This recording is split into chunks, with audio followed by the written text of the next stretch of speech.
Previous class में हम लोगों ने क्वालिफिकेशन तक पढ़ा था डायरेक्टर। आज हमको पढ़ना है डिसक्वालिफिकेशन। डिसक्वालिफिकेशन की अगर बात की जाए तो एक कंपनी में कौन कौन से पर्सन है जो डायरेक्टर नहीं बन सकते हैं, उनको हम लोग डिसक्वालिफिकेशन के अंदर देखते हैं कि कौन कौन से पर्सन ऐसे होते हैं जो एक कंपनी में डायरेक्टर नहीं बन सकते हैं। तो सबसे पहले अगर बात की जाए, और ये मल्टीपल टाइम एग्जाम में आ चुका है काफ़ी बार, मतलब काफ़ी इंपॉर्टेंट बोला जाता है डिसक्वालिफिकेशन। सेक्शन 164 में डिसक्वालिफिकेशन डिफाइन किया गया है। इसका ये जो पॉइंट 1 है, पॉइंट 1 का मतलब होता है सब सेक्शन 164 सब सेक्शन 1।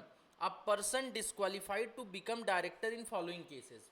ये कुछ केसेस हैं, इन केसेस में एक पर्सन डायरेक्टर नहीं बन सकता है। पहला क्या है कि वो अनसाउंड माइंड का हो। अनसाउंड माइंड इतने टाइम से हम लोग पढ़ रहे हैं, ऐसा पॉइंट जिसके अंदर कॉन्ट्रैक्ट करने की कैपेबिलिटी ही ना हो। समझ रहे हो, कॉन्ट्रैक्ट को ना तो सुन सकता है सही से, ना तो समझ सकता है, और ना कोई इंडिपेंडेंट जजमेंट दे सकता है, उसको हम लोग अनसाउंड माइंड बोलते हैं। He is an undischarged insolvent. मतलब अनडिस्चार्ज इंसॉल्वेंट का मतलब होता है कि इंसॉल्वेंसी उसके ऊपर चल रही हो लेकिन अभी वो फाइनल ना हुई हो। He applied to court for executed as a insolvent but his application is pending. उसने इंसॉल्वेंट होने के लिए कोर्ट में एप्लीकेशन दिया हो और उसका एप्लीकेशन पेंडिंग हो। He conducted of an offence involving moral turpitude otherwise sentence to imprisonment. मतलब उसने किसी भी प्रकार का कोई अपराध किया हो जिससे उसको की इम्प्रिजनमेंट मतलब कि जेल हुई हो। कितने साल की कह रहे हैं? अगर मिनिमम 6 ईयर्स की जो है इम्प्रिजनमेंट हुई है तो डिस्क्वालीफाई हो जाता है 5 साल के लिए। मतलब 5 साल के लिए किसी कंपनी में डायरेक्टर नहीं बन सकता है। लेकिन अगर मिनिमम 7 ईयर्स, अगर 7 साल के लिए उसको जेल हुई है तो वो लाइफ टाइम के लिए किसी कंपनी में डायरेक्टर नहीं बन सकता है। अगर छोटा मोटा क्राइम है उसको जो है 6 महीने के लिए तक के लिए जेल में रखा गया तो 5 साल के लिए डिस्क्वालीफाई किया जाएगा। ऐसा माना जाएगा कि 5 साल के बाद अब वो सुधर गया होगा, डायरेक्टर बन सकता है। लेकिन अगर ऐसा कोई क्राइम किया है तुमने जिसमें 7 साल की सजा तुम्हें हुई, मतलब सीरियस क्राइम किया होगा, तो सीरियस क्राइम के केस में तुम सुधरने की कोई गुंजाइश नहीं है तुम्हारी, फिर लाइफ टाइम के लिए तुम डायरेक्टर नहीं बन सकते किसी भी कंपनी में। कोर्ट या फिर tribunal has passed any order against him disqualifying him for becoming director.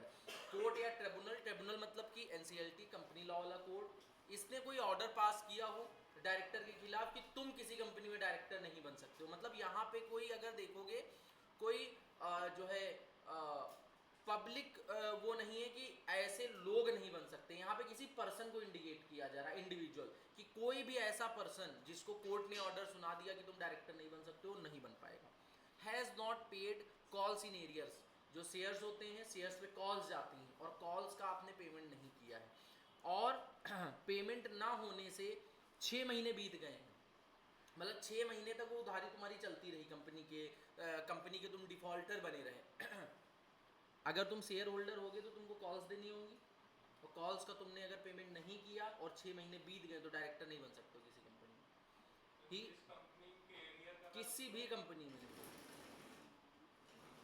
He has been convicted of any offence of related party transaction under section 188 in preceding 5 years. पिछले 5 सालों में किसी भी प्रकार के रिलेटेड पार्टी ट्रांजेक्शन के लिए आप दोषी ना पाए गए। Fails to comply section 152 sub section 3 having डिन। मतलब डायरेक्टर के पास, जिसके पास डिन नहीं हो तो डायरेक्टर बन ही नहीं सकता है, डिन होना बहुत जरूरी है। फेल्स टू कंप्लाई सेक्शन 165 सब सेक्शन 1 लिमिट ऑफ डायरेक्टरशिप। एक डायरेक्टर कितनी कंपनियों में डायरेक्टर बन सकता है उसकी भी लिमिट है, समझ रहे हो? तो वो भी लिमिट आपको कंप्लाई करनी पड़ेगी। तो कितने कंपनियों में? मेन 20 होती है, और इसके आगे अंदर भी बाइफर्केशन है, तो हम बताएंगे अभी जब ये वाला सेक्शन बताया जाएगा आपको। यहाँ तक समझ में आया सब सेक्शन 1? अब सब सेक्शन 2 क्या है? नो पर्सन हु इज और has been a director of a company. कह रहे हैं अब कोई भी पर्सन किसी कंपनी का डायरेक्टर नहीं बन सकता। अभी यहाँ पे हम ऊपर क्या बात कर रहे थे? ऊपर हम पर्सन्स के बारे में बात कर रहे थे, यहाँ पे किसी इंडिविजुअल पर्सन की बात हो रही थी कि ये लोग डायरेक्टर नहीं बन सकते इन केसेस में। समझ में आया? दूसरे केस में बात हो रही है कंपनी की, कह रहे हैं इस कंपनी के डायरेक्टर तुम नहीं बन सकते हो। अगर इस कंपनी में ये डिफॉल्ट हुए हैं, समझ रहे हो। मान लो कोई कंपनी है फॉर एग्जांपल जियो ने अगर ये वाले डिफॉल्ट किए सबसेक्शन 2 वाले, तो जियो कंपनी में कोई डायरेक्टर नहीं बन सकता। समझ में आया। तो सबसेक्शन 2 में कंपनी को बताया जा रहा है कि अगर कंपनी ने ये काम किए हैं तो तुम डायरेक्टर कंपनी में नहीं बन सकते। उस कह रहे हैं नो पर्सन हु इज और has been director of a company, कह रहे कंपनी का डायरेक्टर नहीं बन सकता उस has not filed financial statement और annual return for continuous period, fail to repay deposits और interest thereon due date, fail to redeem debenture interest on due date and fail to pay declare dividend, such failure continues 1 years और more. मतलब आपने अपना जो financial statement है वो timely नहीं file किया, एनुअल रिटर्न नहीं फाइल किया, किसने, कंपनी ने, और उसको कंटिन्यू कर रहे हो आप, जो है पे भी नहीं कर रहे हो।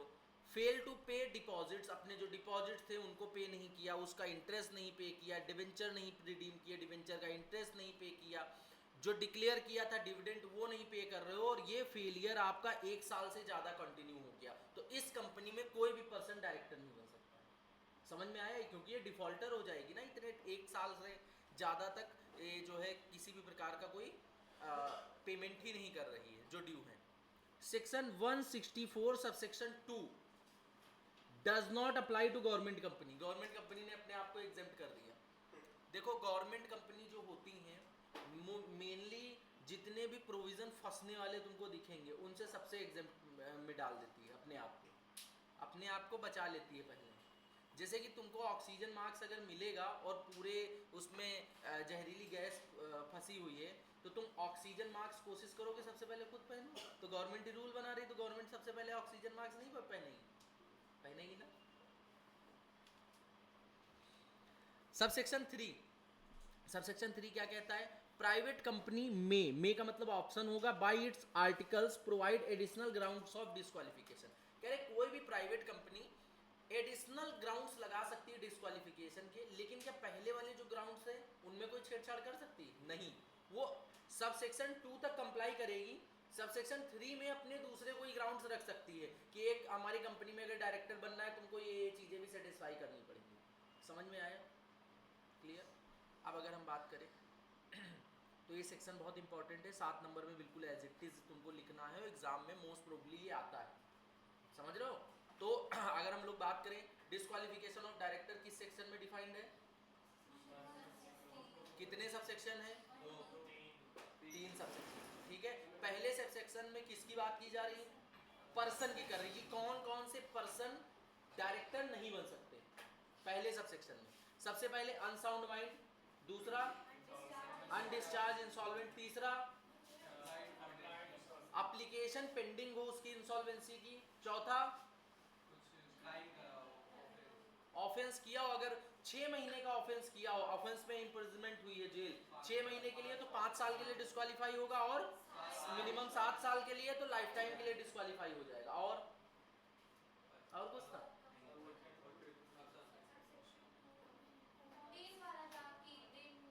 कोर्ट या एनसीएलटी ने उसको डिक्लेयर कर दिया हो कि तुम किसी कंपनी में डायरेक्टर नहीं बन सकते हो, और कॉल्स इन एरियर्स का पेमेंट ना किया हो, 6 महीने से ऊपर हो गए हो, और डिन ना हो, नंबर ऑफ डायरेक्टरशिप सेक्शन 165 जो नंबर ऑफ डायरेक्टरशिप है उससे ऊपर जा रहे हो, मतलब 20 कंपनियों के तुम डायरेक्टर बन सकते हो तो 21वीं के लिए डिस्क्वालीफाई हो जाओगे। समझ में आया, पर्सन वाले खत्म, कंपनी में आ जाओ सेक्शन 164 सब सेक्शन, ठीक है। सब सेक्शन 2 में क्या दिया गया, ये कंपनी अगर है ये डिफॉल्ट किए हुए तो उस कंपनी में आप डायरेक्टर नहीं बन सकते। सबसे पहली कंपनी ने फाइनेंशियल स्टेटमेंट नहीं फाइल किए हो, कंपनी ने एनुअल रिटर्न नहीं फाइल किए हो, कंपनी ने डिपॉजिट्स नहीं पेमेंट किए हो, उनके इंटरेस्ट नहीं दिए हो, डिवेंचर नहीं रिडीम किए हो, डिवेंचर का पेमेंट ना दिया हो, जो डिविडेंड है डिविडेंड ना डिक्लेयर करके पेमेंट ना किया हो, और ये जो है फ्रॉड या 1 साल या 1 साल से ज़्यादा कंटिन्यू हो जाए। सेकेंड पॉइंट क्या था, गवर्नमेंट कंपनी के लिए ये प्रोविजन एग्जेम्प्ट है।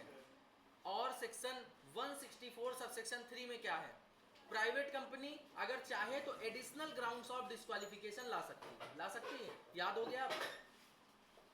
पक्का याद हो गया? जिसका भी सेटलमेंट ना हो, मतलब इंसॉल्वेंसी चल रही है।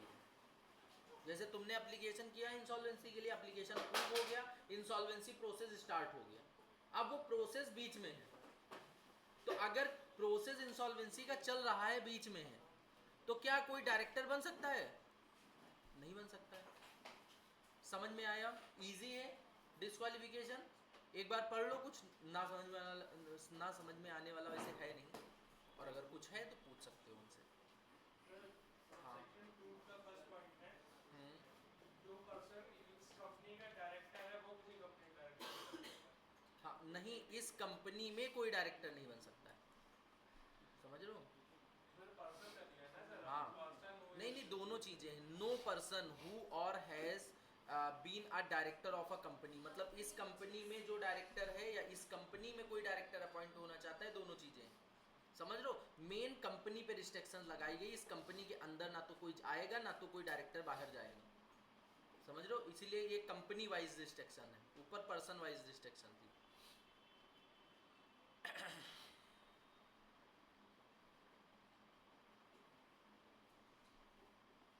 समझ में आया?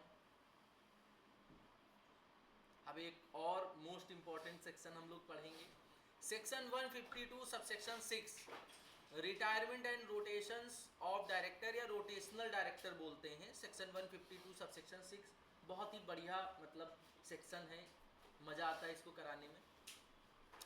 सबसेक्शन 6 में क्या बताया गया? Unless the article provided that all director shall B rotational. Rotational का क्या मतलब होता है? एक कंपनी में जो एक डायरेक्टर है वो कितने टाइम तक रहेगा, उसके बाद उसको रोटेट का मतलब चेंज कर दिया जाएगा। रोटेशनल का क्या मतलब होता है? रोटेट कर देना, चेंज कर देंगे डायरेक्टर को, समझ लो। कह रहे हैं जब तक कुछ आर्टिकल प्रोवाइड नहीं करेगा, ये माना जाएगा कंपनी में जितने भी डायरेक्टर अपॉइंट हो रहे हैं सारे रोटेशनल है, मतलब सबको हम रोटेट कर सकते हैं, चेंज कर सकते हैं। At least 2/3 of the total director shall B rotational director. कह रहे हैं जो टोटल डायरेक्टर होंगे उसका जो 2/3 होगा वो क्या होगा? रोटेशनल डायरेक्टर होगा। मतलब जितने मान लो 10 डायरेक्टर हमने अपॉइंट किए तो 10 का जो 2/3 होगा उतने हम रोटेट कर सकते हैं। सारे नहीं रोटेट करेंगे, क्योंकि सारे अगर रोटेशनल डायरेक्टर होंगे तो day to day functioning effect हो जाएगी। कंपनी के जो मेजर सीईओ, सीएफओ, एमडी इस टाइप के लोग हैं, इनको हम उससे जो है साइड में रखते हैं, समझ लो। रोटेशनल में जो लो लेवल वाले डायरेक्टर हैं वो आते हैं। आप कह रहे हैं 1/3 of the rotational director shall retired at every AGM starting from first AGM. कह रहे हैं वो जो 2/3 थे उसका जो 1/3 है उसके वो उतने बंदे हर एक एजीएम में रिटायर होंगे, और कोई भी फ्रैक्शन होगा rounded off to nearest one कर देंगे। समझ में आया? आ गया ना? गुड।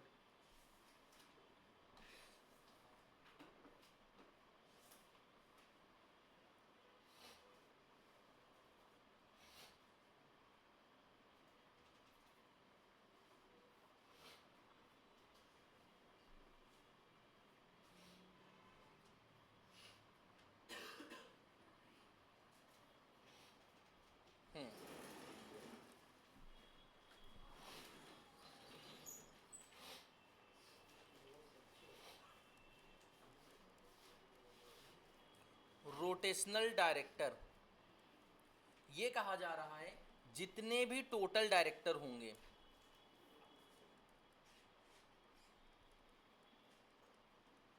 इसका जो 2/3 होगा वो होंगे रोटेशनल डायरेक्टर। समझ में आया? टोटल डायरेक्टर के जो 2/3 होंगे वो रोटेशनल होंगे, मतलब इतने को हम रोटेट कर सकते हैं। समझ में आया? इतने को हम चेंज कर सकते हैं, ठीक है, इतने को हम चेंज कर सकते हैं।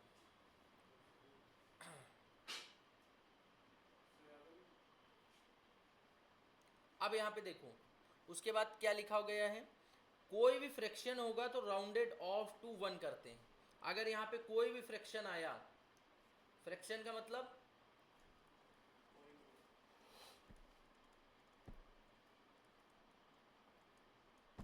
यहां पे अगर 9.9 आया तो हम क्या लिखेंगे? 8.1 आया तो क्या लिखेंगे? यही तो कह रहे हैं, कोई भी फ्रैक्शन आया 8.001 भी आएगा, नहीं लिखेंगे।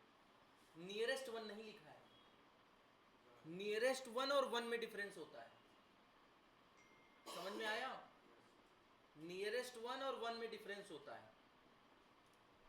6.002 लिखा है, क्या आएगा? कोई भी फ्रैक्शन होगा राउंडेड ऑफ वन होगा, नियरेस्ट वन नहीं होगा। समझ में आया? कितने डायरेक्टर रोटेशनल होंगे? अब क्या बोला गया है यहाँ पे? अब ये बताया जाएगा कि रिटायर कितने होंगे। कह रहे हैं जितने भी रोटेशनल डायरेक्टर हैं,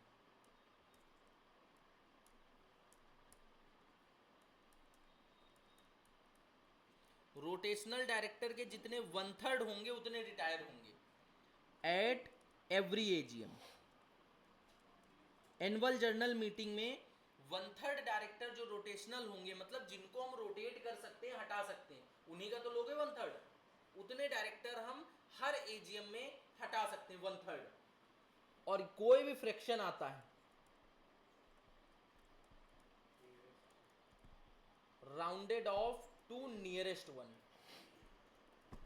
तो ये सर बहुत गड़बड़ वाली बात है, दो में अलग अलग है। अब यहां पे अगर हम वही बात करें, 9.9 है, कितना आएगा? 10। 8.1 है, कितना आएगा? 8।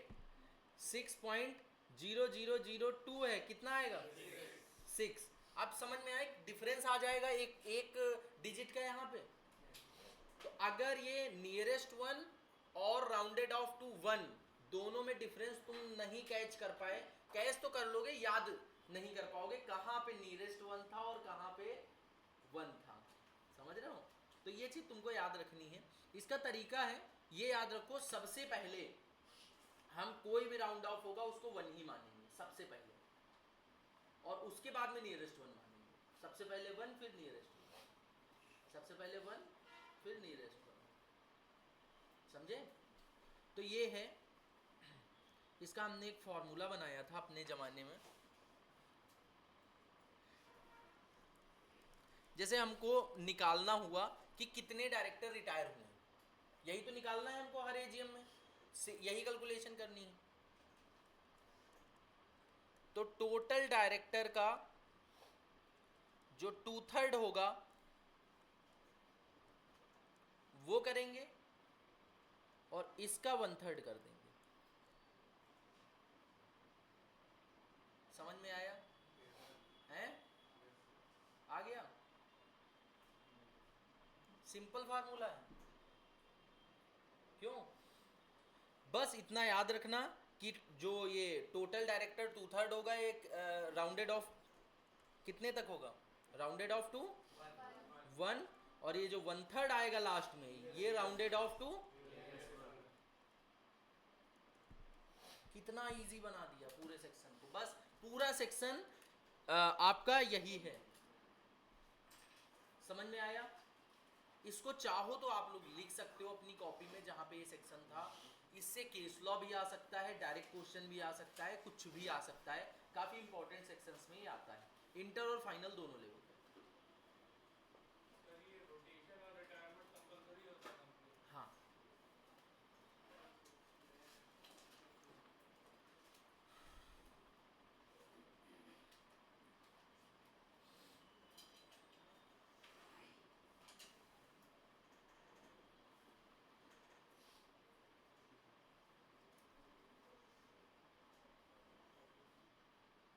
हालांकि तुम्हारी बुक में भी ये सब हमने लिखा हुआ है, चिंता मत करो उसको।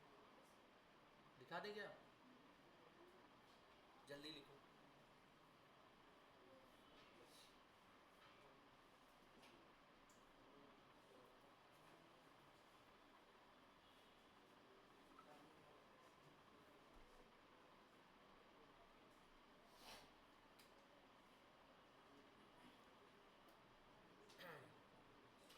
अच्छा, ये जो 2 लाइनें हमने लिखी हैं स्टार्टिंग में, ये तो अब सबको समझ में आ गई होंगी, हैं? आ गई? अब the director who shall retire will those who were longest in the office. कह रहे जो सबसे पहले अपॉइंट हुआ था उसको हम सबसे पहले हटाएंगे। इसको फीफो मेथड बोलते हैं, कॉस्टिंग में पढ़े होगे, first in first out material में था। But if appointed on the same day, अगर सेम डे दो लोग अपॉइंट हुए हैं, समझ रहे हो, then retirement will take place by agreement with them. जो भी एग्रीमेंट हुआ हो जिस टाइप का, उसके अकॉर्डिंग उनको हटाएंगे कि तुम्हारा पहले अपॉइंटमेंट हुआ था। या हम लोग ये भी देख सकते हैं कि पहले अपॉइंटमेंट किसका हुआ था, मॉर्निंग में किसका हुआ था, जो है आफ्टरनून में किसका हुआ था, ये भी देख सकते हैं। एंड अगर वो भी नहीं है तो लॉटरी देखेंगे। लॉटरी मतलब पर्ची डालेंगे, दो लोग हो एजीएम में बैठ के पर्ची खेलेंगे। वो कौन सा होता था, चोर सिपाही है ना, राजा वजीर, बहुत टाइम हो गया, अब तो भूल भी गए। अच्छा उसमें होता वजीर, अच्छा उसमें पॉइंट्स मिलते थे या वो मारने वाला होता था, या ऐसे मारने वाला होता था, एक ही बार में होता था। पॉइंट्स मिलते थे बस। नहीं नहीं, उसको अगर जो जीता उसको मतलब क्या करना पड़ता था। अच्छा ठीक ठीक ठीक, फिर ठीक है, हमसे कुछ मिलता है। रोटेशन सुनो, सामने क्रक्स में लिखा हुआ है रोटेशनल डायरेक्टर। मिनिमम 2/3 जो है वो होंगे टोटल डायरेक्टर के, और रिटायर कितने होंगे, maximum 1/3 of the rotational director. जो तुमको फार्मूले में लिखवाया है वही ऑलमोस्ट लिखा हुआ है। अब यहाँ पे एग्जांपल है, एग्जांपल में क्या लिखना है, एग्जांपल में कुछ समझने के लिए हम लोग देखते हैं एक दो चीज़ें। जैसे कि मान लो आपके 12 डायरेक्टर हैं,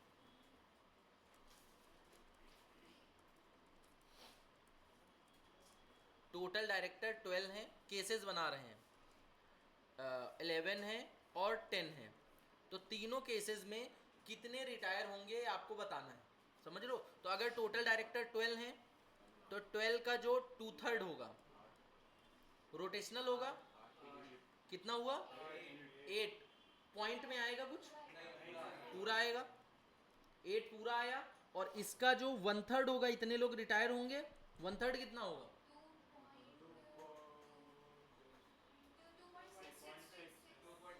तो नियरेस्ट वन करते हैं, इतने लोग रिटायर होंगे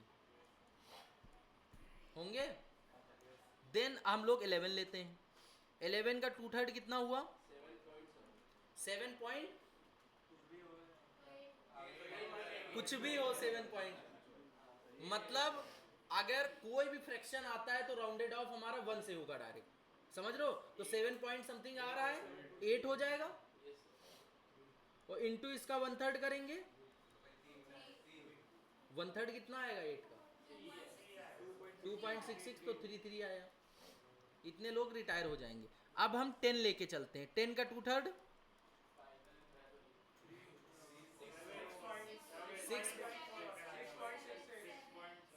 6.66, तो कुछ भी आए हम 7 लेंगे, होल डिजिट लेते हैं, और इसका 1/3 2 पॉइंट, तो 2 लेंगे यहाँ पे नियरेस्ट वन।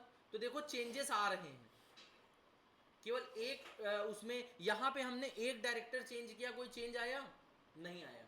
यहाँ पे एक और चेंज किया, देखो चेंज आ गया, समझ रहे हो।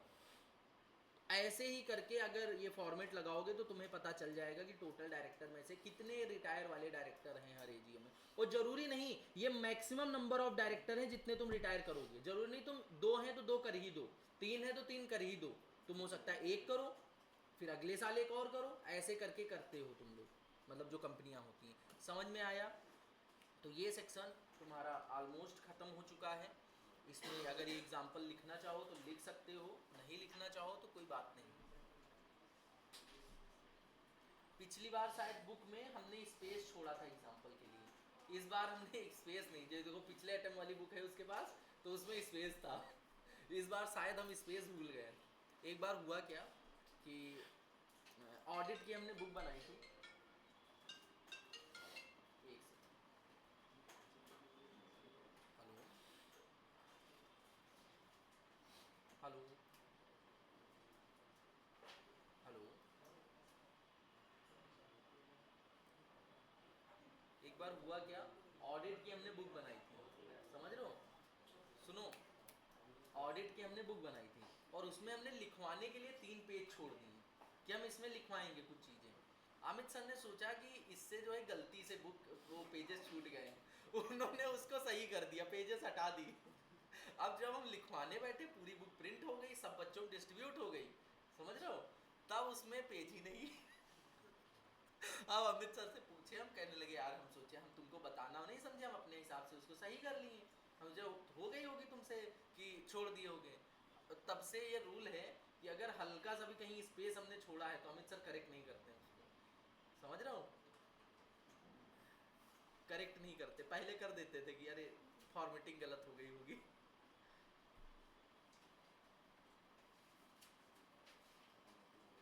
हो गया, आगे बढ़े हम लोग। अब बात की जाए डायरेक्टर्स क्या क्या काम करता है, duties.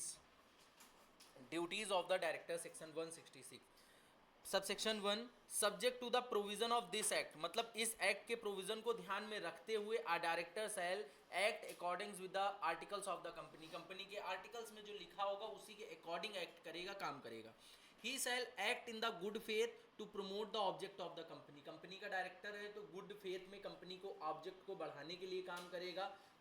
Promote the interest of the company, company के इंटरेस्ट को प्रमोट करने के लिए काम करेगा as whole, and in the best of the company, its shareholder, its employ community and environment, मतलब शेयर होल्डर्स के लिए बेस्ट काम करेगा, कम्युनिटी के लिए बेस्ट काम करेगा, जो है इन्वायरमेंट के लिए अच्छा काम करेगा, अपने एम्प्लॉयज़ के लिए अच्छा काम करेगा।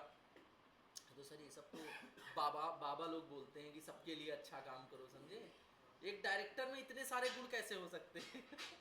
हो सकते हैं? नहीं हो सकते, तो होते भी नहीं। केवल मतलब ये बुकों में लिखा हुआ है, कंपनी लॉ में लिखा हुआ है, लेकिन ऐसा होता थोड़ा ना है। अपने कंपनी का ऑब्जेक्ट प्रमोट करते हैं मेनली लोग, कंपनी को प्रॉफिटेबल बनाते हैं, थोड़ा बहुत इन्वायरमेंट देखते हैं, वो भी वहां तक जहां तक उनको कंप्लाइंसेस में प्रॉब्लम ना हो, पुलिस ना पकड़े, फैक्ट्रीज एक्ट वाले ना पकड़े, समझ रहे हो, लेबर लॉ वाले ना पकड़े, बस वहां तक चीजें कंप्लाई होती हैं। और तुम क्या सोचते हो, अपना प्रॉफिट कोई इन्वायरमेंट के लिए लगाएगा? नहीं लगाएगा, समझे। अगर कोई इन्वायरमेंट के लिए कुछ कर भी रहा है, समझ जाना कि उसका अपना पर्सनल प्रॉफिट है। समझ रहे हो, कोई अगर 10 लाख रुपए डोनेट कर रहा है तो उसका अपना पर्सनल प्रॉफिट होता है, समझ रहे हो। ऐसे फ्री में कोई डोनेट नहीं करता, तुम लोग आए दिन सुनते हो गए इन्होंने ये डोनेट कर दिया, बाढ़ पीड़ितों को इस एक्टर ने दिया इतने का चेक, ऐसे सुनते हो। पीएम केयर फंड में इतने का हुआ, इन्होंने किया, मतलब डोनेशन करते हैं, इनका सबका उन लोगों को बेनिफिट मिलता है, समझ रहे हो, टैक्स बेनिफिट। और एक सेक्शन है CSR 135, तो जितनी भी कंपनियां उसके अंडर आती हैं उनको अपने जो है एवरेज 3 साल के प्रॉफिट का एवरेज 2% उनको देना पड़ता है एज अ CSR एक्टिविटी में। और कुछ एक्टिविटीज़ है जिसमें PM केयर भी आता है, समझ रहे हो, शेड्यूल 7 में है, कंपनी लॉ के शेड्यूल 7 में वो एक्टिविटीज़ दी गई हैं, समझ रहे हो। He shall exercise reasonable skill, care and diligence, exercise independent judgment, उसका जजमेंट क्या, इंडिपेंडेंट होना चाहिए, रीजनेबल स्किल होना चाहिए। डायरेक्टर बहुत पढ़ा लिखा इंसान होता है, समझ रहे हो, ऐसा माना जाता है। He shall not involve in the matter which involve conflict of interest between company's interest and his own direct and indirect interest, कह रहे हैं उसको कभी भी किसी ऐसे सिचुएशन में नहीं आना चाहिए जिसमें कंपनी इंटरेस्ट वर्सेस उसको अपना पर्सनल इंटरेस्ट, अपने किसी भाई रिलेटिव का इंटरेस्ट में से एक चुनना पड़े।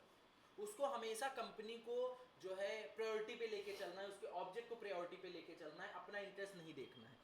ही शैल नॉट अचीव और attempt to achieve any undue gain on advantage for himself और हिज रिलेटिव और हिज पार्टनर, कह रहे हैं अपने लिए या अपने रिलेटिव के लिए या अपने पार्टनर के लिए कोई अनड्यू एडवांटेज, कंपनी में मान लो टेंडर डलवा दिया अपने रिलेटिव का, टेंडर का जो है बयाना उसको दिला दिया, ऐसा कोई काम नहीं कर सकते। अगर कोई आपने ये गेन वगैरह किया है या आपके रिलेटिव ने किया, पार्टनर ने किया, तो उसको पे बैक करो आप, समझ रहे हो। He shall not assign his office, अपना ऑफिस असाइन का मतलब होता है ट्रांसफर, किसी दूसरे को अपनी ड्यूटीज ट्रांसफर करके नहीं जा सकता है। If any contravention is made, अगर कोई भी कंट्रावेंशन इन सारे पॉइंट्स पे होती है तो मिनिमम 1 लाख रुपए, मैक्सिमम 5 लाख रुपए की फाइन है डायरेक्टर के ऊपर। समझ में आया, क्लियर, पढ़ लो इसको, ये वाला क्वेश्चन हमारे एग्जाम में आया था। जब हमने दिया था एग्ज़ाम ग्रुप 1 का, दिसंबर 2021, ये सारे पॉइंट ऐसे तो लिखने पड़ेगा। As it is. हमने तो सेक्शन भी लिखा था 166। ये सब सेक्शन याद रहेंगे तुमको, मतलब टफ नहीं है, देखो क्लास ही में याद हो जाते हैं। डिस्क्वालिफिकेशन कौन से सेक्शन में थी? देख रहे हो, याद है, क्या बात करते हो। रिटायर, अच्छा ये बताओ, रिटायरमेंट जो अभी पढ़ा रोटेशनल डायरेक्टर, वो किस सेक्शन में है? बस तुमको जब पॉइंट पढ़ना है रोटेशनल डायरेक्टर, तो तुमको साथ में पढ़ना है 152 sub section 6, disqualification of director under section, ये पढ़ना है तुमको। हेडिंग, हेडिंग में सेक्शन को इंक्लूड रखो हमेशा, कभी दिक्कत ही नहीं होगी, समझ रहे हो।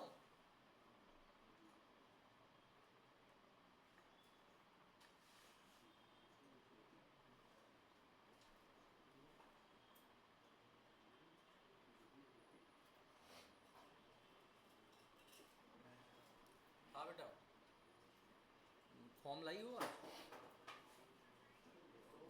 क्लास में दे जाओ।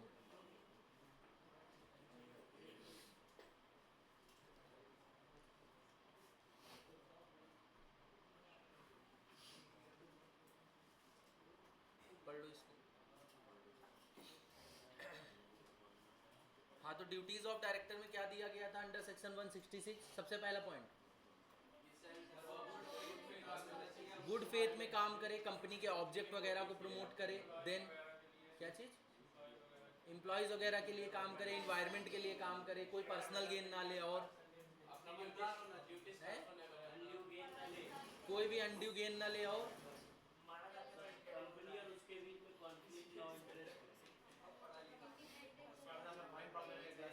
तो ना बने।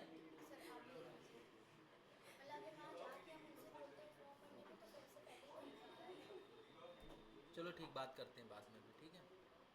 हाँ, क्या था? ठीक है, और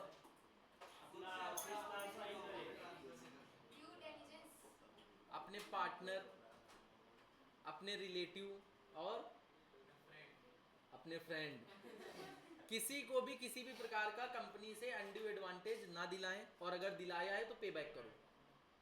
और ये सब अगर काम तुम कर रहे हो तो फाइन तुम्हारे ऊपर लगेगा, मिनिमम 1 लाख, मैक्सिमम। इतने अच्छे बच्चे हो तुम लोग, ठीक है। इसको पढ़ लो एक बार, और कोशिश करो डायरेक्टर बिल्कुल तुम्हारे वेन्स से जाके, बिल्कुल मतलब कोई नींद में भी उठा के डायरेक्टर के सेक्शन पूछ ले तो तुमको याद रहे, क्योंकि ये 14 नंबर दे जाएगा तुमको पूरा पूरा, गारंटी हमारी है। एथिक्स तुमको 14 नंबर दे जाएगा। एग्जाम में आएगा? हैं? इस एग्जाम में आएगा? कौन सा? ये हमें क्या बता है, हम कैसे बता सकते हैं इस एग्जाम में आएगा कि नहीं आएगा? ये किसने बताया है तुमको, ये बताओ। हैं? स्किल्ड है आप। कहीं से सुन के आए हो क्या, ये बताओ। सुन के आए हो तो बताओ फिर क्लास में किसने मुंह खोला है, खबर ली जाए।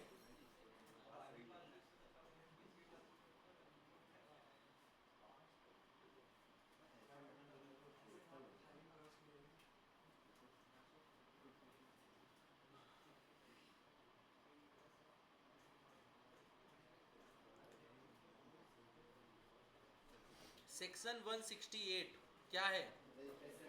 Resignation of director. A director may का मतलब उसके पास ऑप्शन होता है कि वो रिजाइन कर सकता है कंपनी से by giving written notice of resignation of the company and company within 30 days. जब से उसने रिजाइन किया 30 days on the receipt of the resignation shall inform the registrar of the company, मतलब आरओसी में फाइलिंग करेगा। कौन सा फॉर्म? DIR 12। डायरेक्टर अपॉइंट होता है तब भी DIR 12 फाइल किया जाता है, और डायरेक्टर रिजाइन करता है तब भी DIR 12 जाता है। वो दोनों की टाइम लिमिट भी सेम है, 30 दिन।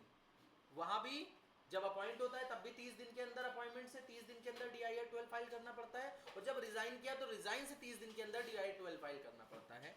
Also put on website of the company. अगर कंपनी की कोई वेबसाइट है तो वेबसाइट पे भी ये फॉर्म डालोगे कि इस डायरेक्टर ने रिजाइन कर दिया है। एक अभी तुमको हमने वो ग्रीन वाली कोई कंपनी दिखाई थी, उसमें देख रहे थे पूरे डायरेक्टर का कंपोजिशन दिख रहा था तुमको, कितने डायरेक्टर हैं, एमडी कौन है, सीईओ कौन है, सीएफओ कौन है, दिख रहा था पूरा। तो वैसे ही वेबसाइट होती है कंपनी की, वेबसाइट पे ये सारी चीजें दिखनी चाहिए, कितने डायरेक्टर हैं, कौन नहीं रहा अब डायरेक्टर, ऐसे करके। प्रोवाइडेड दैट द डायरेक्टर में with in 30 days of the resignation from the registrar of the company, कह रहे हैं रजिस्ट्रार को डायरेक्टर भी इन्फॉर्म करेगा किस फॉर्म में, DIR 11, डिटेल रीजन देगा रेजिग्नेशन की कि क्यों हमने रिजाइन किया। The resignation shall effective from the date और receipt of such resignation by the company, कह रहे हैं रिजाइन कब से इफेक्टिव होगा, या तो जब से वो रिसिप्ट हुआ है, डेट ऑफ रिसिप्ट, या तो उसमें कोई डेट पड़ी हो सकती है, जैसे रिजाइन पे डेट नहीं पड़ी होती है कि 1 तारीख से हम तुम्हारे यहाँ काम नहीं करेंगे, तो अभी से लेके 1 तारीख तक हम काम करेंगे, 1 तारीख से वो इफेक्टिव होगा, समझ लो। कोई या तो डेट ऑफ रिसिप्ट होती है या फिर any date mention on such resignation notice whichever is later. Later क्यों लिखा हुआ है, जैसे मान लो आज हमने नोटिस दिया और उस पर डेट आगे की ही पड़ी होगी, पीछे तो पड़ी नहीं होगी, तो आगे की डेट अगर कोई पड़ी है तो आगे वाली डेट ली जाएगी, इसीलिए लेटर वर्ड यूज किया गया है यहाँ पे, समझ में आया। दोनों में से जो लेटर है, clear. Provided that even after the resignation director shall be liable for the offence during his tenure. Director 5 साल रहा कंपनी में, 5 साल में घपलेबाजी को करके गया, तो उस घपलेबाजी के लिए वो आगे भी पूरी लाइफ टाइम जिम्मेदार रहेगा। एक तुमको कहानी सुनाते हैं, केस लॉ है, लेकिन जानते हो केस लॉ कहानी बना के सुनाते हैं, समझ में आ जाए। तो एक बैंक था, बैंक के मैनेजर थे, बैंक मैनेजर ने ये केस लॉ जो है वो 90s का है, समझ लो, जब कंप्यूटर नए नए आए, बैंकों में कंप्यूटर इंस्टॉल हो रहे थे, मैनुअल वाले बंदों को हटाया जा रहा था, मतलब जो अडॉप्ट कर रहे थे चीज़ें कंप्यूटर वगैरह उनको रखा जा रहा था, जो अडॉप्ट नहीं कर रहे थे, थोड़े मान लो 40 एवब हो गए, 50 एवब हो गए, उनको हटा दिया जा रहा था। तो उस समय एक बैंक मैनेजर थे, थोड़े पढ़े लिखे थे, थोड़े स्किल्ड थे, तो उन्होंने एक पैटर्न नोटिस किया बैंक में कि बैंक में जो ये रुपए वाला ट्रांजेक्शन होता है कि इतने पॉइंट इतने रुपए, समझ लो, वो कोई नोटिस नहीं करता है कितने पैसे, तुम्हें ये मोटा मोटा याद रहता है हमारे अकाउंट में 1 लाख रुपए हैं, ये नहीं देखते 1 लाख 4 रुपए हैं, 1 लाख 2 रुपए हैं, 2 पॉइंट समथिंग है।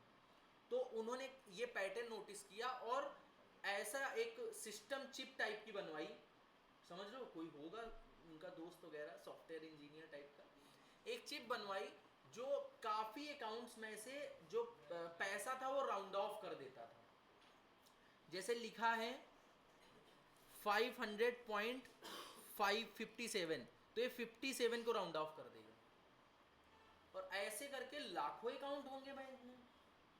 तो पर डे जितने भी ट्रांजेक्शन होते थे, मान लो एक बार ये राउंड ऑफ हो गया, दोबारा कब होगा, जब दोबारा ट्रांजेक्शन होंगे इस अकाउंट में, मतलब फिर से किसी ने पैसा इसमें डाला या कोई ट्रांजेक्शन हुआ, फिर से मान लो पैसा 437.2 बचा, समझ लो, तो ये 0.2 जो है राउंड ऑफ हो जाएगा, वो राउंड ऑफ होके उनके अकाउंट में जाएगा, किसके, बैंक मैनेजर के, समझ में आया।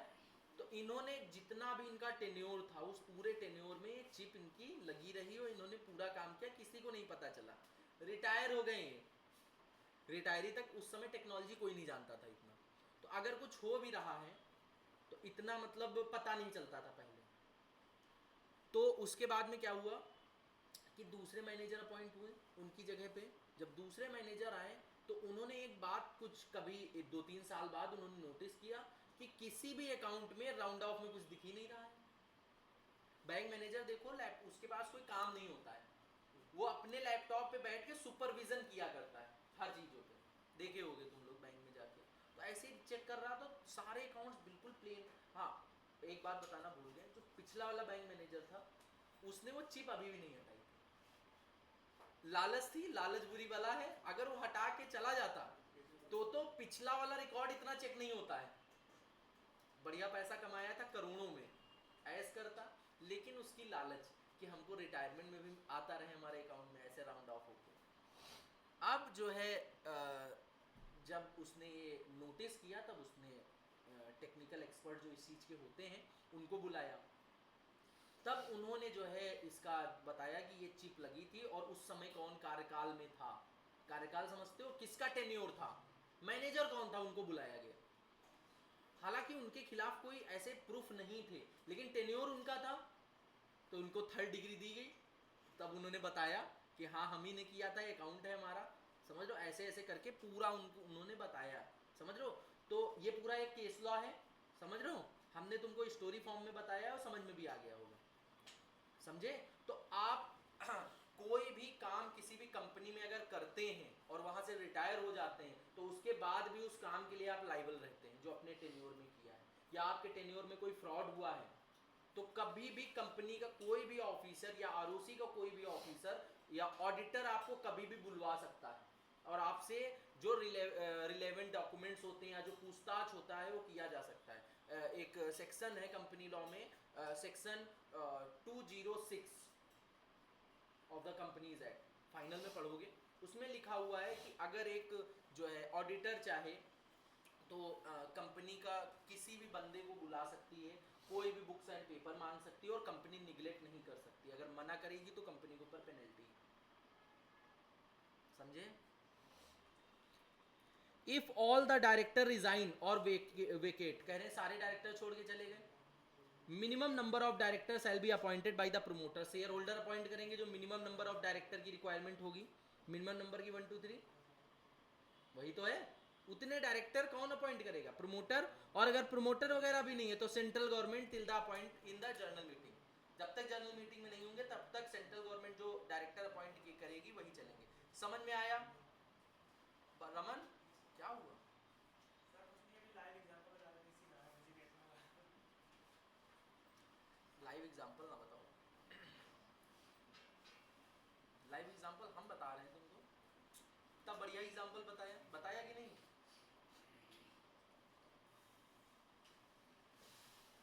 और जरूरी नहीं पिछले बैच में तुमको एग्जांपल मिले, पिछले बैच में हो सकता है कोई और बताया हो या ना बताया हो, है ना। हर बैच में कुछ ना कुछ नया मिलता है।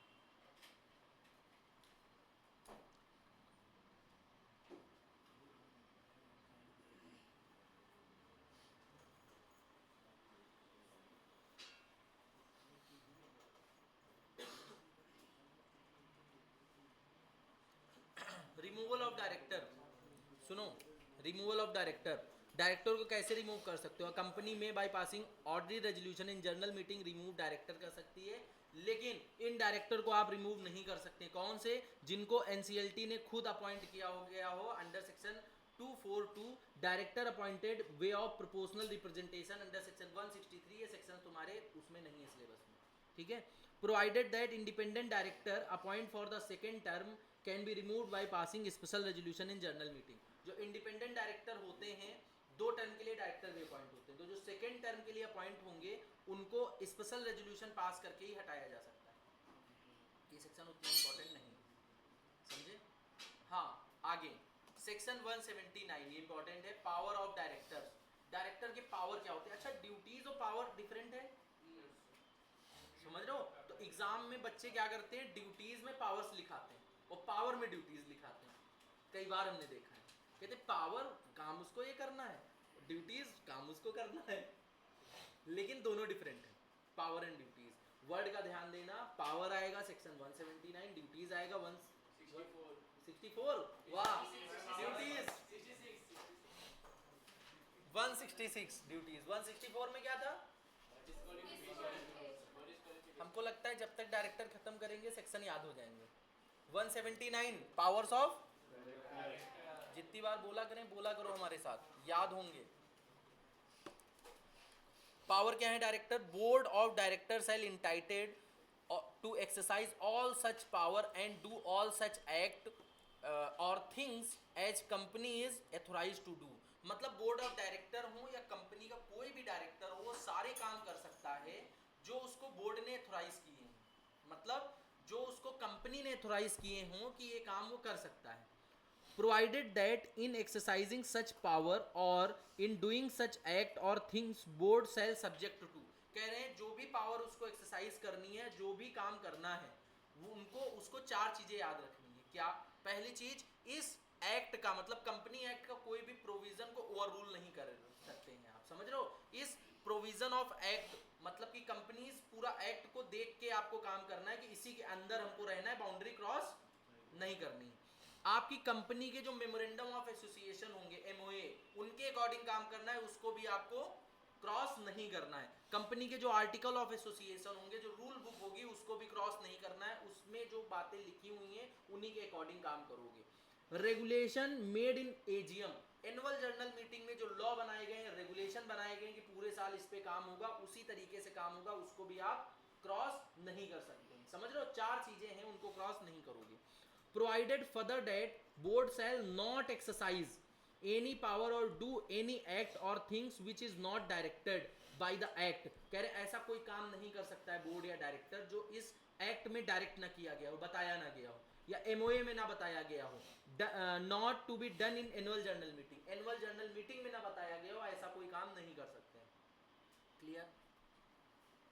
उसके बाद no regulation made by share holder in general meeting shall invalidate any prior act done by board which otherwise would have been valid if resolution was not passed. इसका क्या मतलब है, कोई बता सकता है?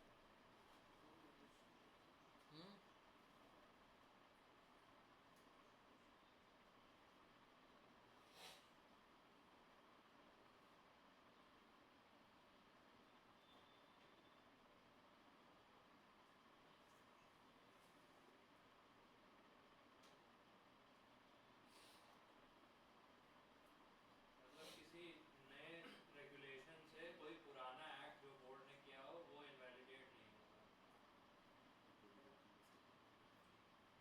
शेयर होल्डर्स की जो जनरल मीटिंग होती है, उसमें अगर शेयर होल्डर आपस में कुछ रेगुलेशन बनाते हैं तो वो ओवर रूल नहीं कर सकते हैं बोर्ड के द्वारा बनाए गए एक्ट, जो बोर्ड ने पहले से रेगुलेशन बनाए।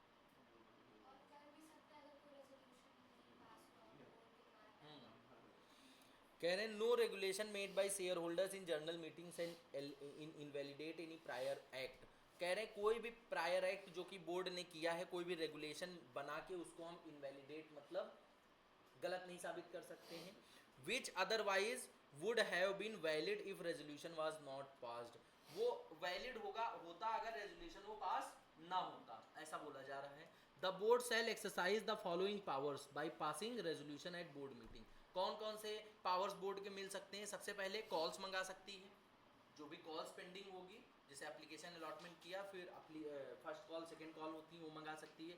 पैसा बोरो कर सकती है, लोन को ग्रांट कर सकती है, फाइनल रिपोर्ट जो होती है उसको जो है फाइनलाइज कर सकती है, बाईबैक को एथोराइज कर सकती है, फंड को इन्वेस्ट कर सकती है कंपनी में ज़्यादा होंगे, गारंटी सिक्योरिटी दे सकती है, डाइवर्सिफाई बिजनेस को कर सकती है, अप्रूव मर्जर या अमलगमेशन को कर सकती है, एनी अदर मैटर एज में भी प्रेस्क्राइब, इसके अलावा कोई भी मैटर जो प्रेस्क्राइब हो वो भी कर सकती है। स्टार्टिंग के जो 2-4 हैं इसमें, तो इसके लिए रेजोल्यूशन की क्या जरूरत है? ये तो करना ही पड़ेगा ना। मतलब जैसे कॉल्स और मनी बोरो ग्रांट और ये सब तो नहीं, ऐसा थोड़ो ना है, तुम पैसा बांट दोगे। बोर्ड तो चाहते ही हम लोन ग्रांट कर दें, इसके लिए आपको रेजोल्यूशन पास करना पड़ेगा। बोर्ड तो चाहते ही हैं कि हम पैसा सारा उड़ा दें, कंपनी का कंगाल कर दें, वो दूसरी कंपनी में जाए। समझ रहे हो?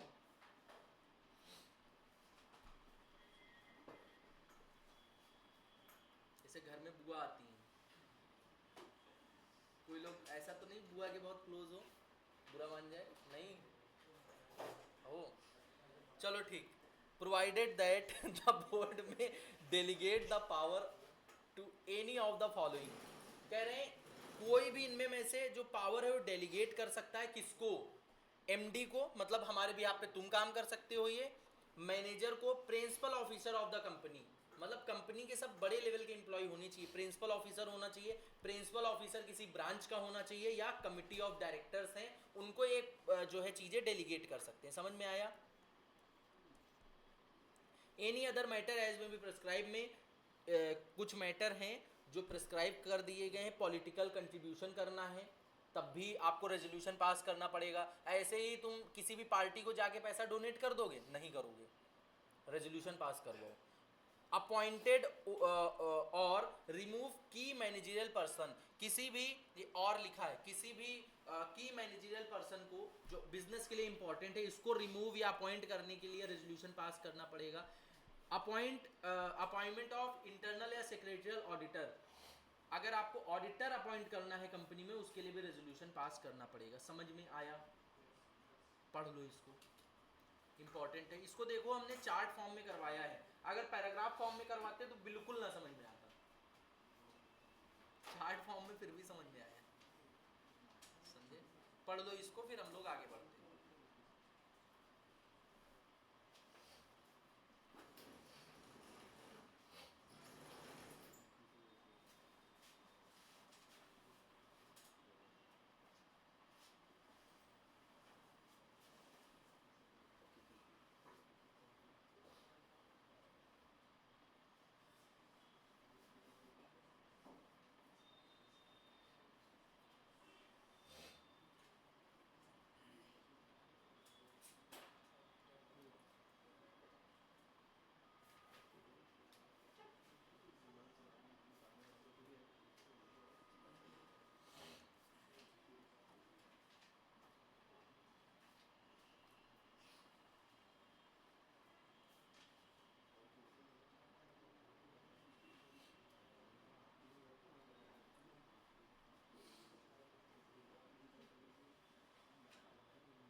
इसके बाद ग्रुप 1 की क्लास है।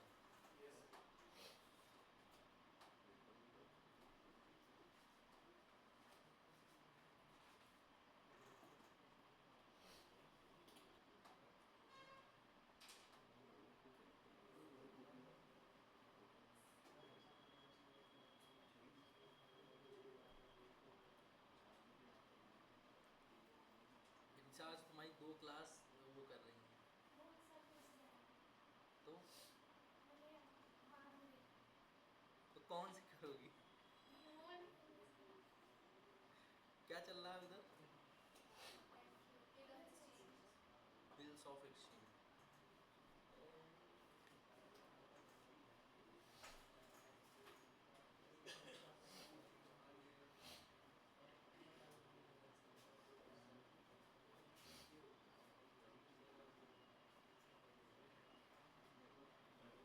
अब हम लोग एक और सेक्शन पढ़ते हैं इम्पोर्टेंट, 197। ये तो सर इसमें सब आप इम्पोर्टेंट इम्पोर्टेंट बोल रहे हैं सब पढ़ना है, सब इम्पोर्टेंट है। जो इम्पोर्टेंट नहीं है नहीं बताएंगे। Section 197 managerial remuneration. अब जो कंपनी में मैनेजर होते हैं, बोर्ड लेवल पे होते हैं, डायरेक्टर्स होते हैं, उनका रेम्यूनरेशन कैसे डिसाइड होता है?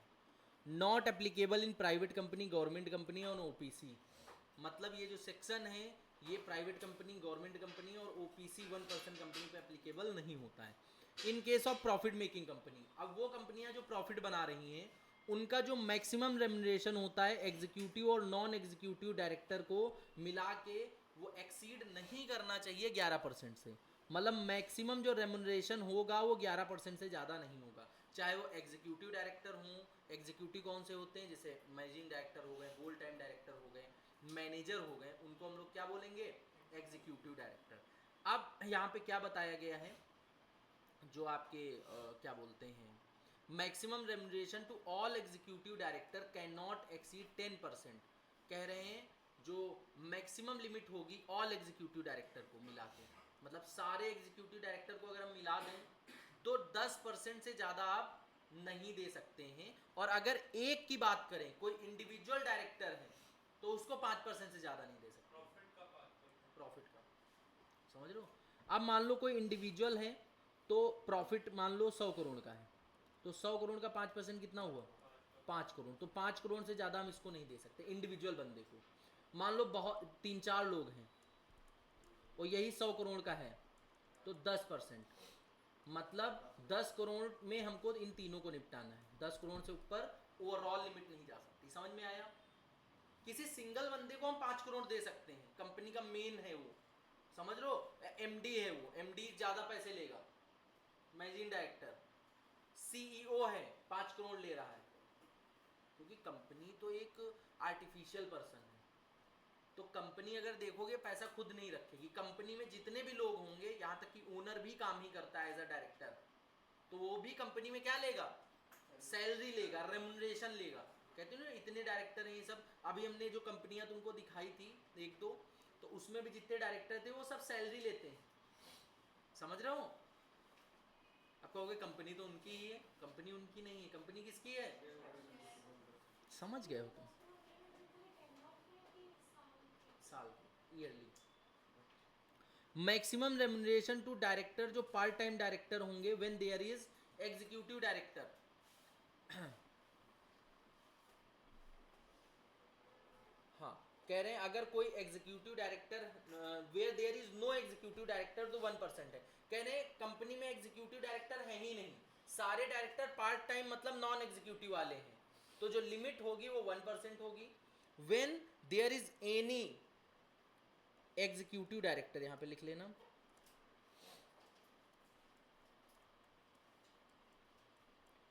Limit should be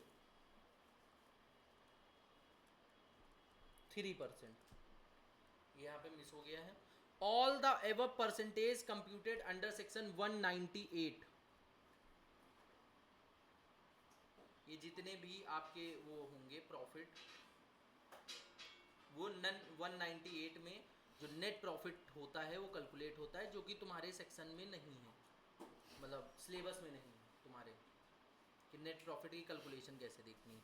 overall limit of managerial remuneration non executive director can not exceed by ordinary resolution in general meeting, और इंडिविजुअल लिमिट जो है वो एक्सीड हो सकती है स्पेशल रेजोल्यूशन। कह रहे ओवरऑल लिमिट है, सबका भला होगा तो ऑर्डिनरी रेजोल्यूशन पास कर दो, उससे बढ़ा सकते हो, लेकिन अगर किसी एक की बढ़ाना है तो स्पेशल रेजोल्यूशन पास करना चाहिए, उसमें हमको ज़्यादा सियोरिटी चाहिए, ज़्यादा लोगों की कंफर्मेशन चाहिए। समझ में आया? अब आगे हम लोग आते हैं section 134 financial statement and board report. ये आया था पिछली बार एग्जाम में क्या? यस सर आया था।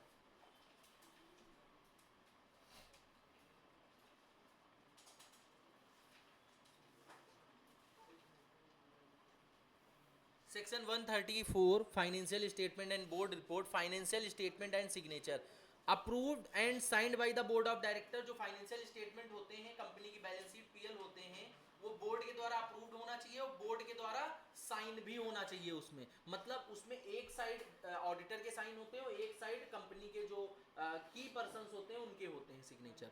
इसमें कौन कौन हो सकता है?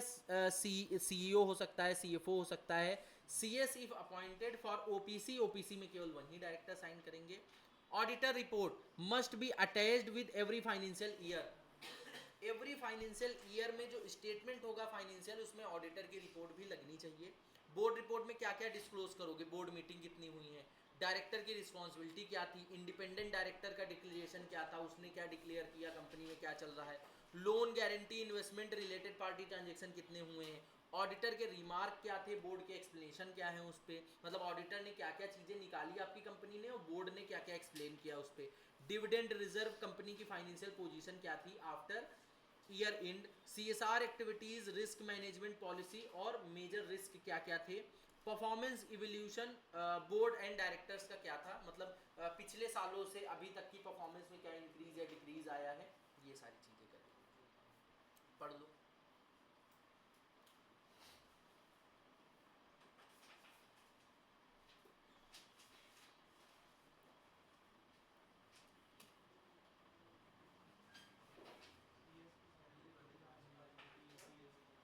सर इस सेक्शन में जितने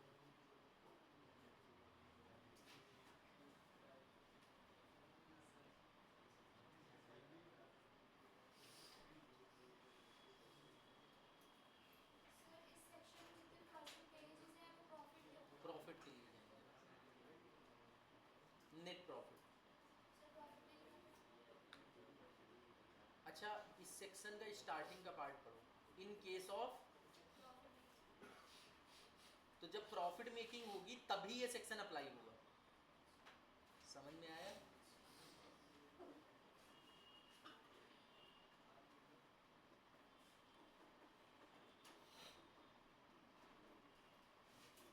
एक ऐड आता था पहले, धोते जाओ धो, है नहीं? धोते जाओ धो। क्यों सुना है? बंटी का साबुन स्लो था। सर यहाँ का जो प्रॉफिट है रिटेन अर्निंग की बात हो रही है ना? क्या चीज? प्रॉफिट यहाँ 197 में पीएल में जो नेट प्रॉफिट आता है शेड्यूल 3 वाली बैलेंस शीट वो लिया जाएगा। शेड्यूल 3 की बनाई है, वो जो नेट प्रॉफिट नीचे आता है, नेट प्रॉफिट आफ्टर टैक्स, वो वाला प्रॉफिट लिया जाएगा। शेड्यूल 3 12th में पढ़ी है? बैलेंस शीट पड़ी है। वो दो टाइप की हाँ, अच्छा, वो हॉरिजॉन्टल वाली। कंपनीज वाली शेड्यूल 3 समझ में आया? भूल गए? अभी तो तुम लोग 12th करके आए हो। एक साल हो गया। क्या 15-20 साल हो गए?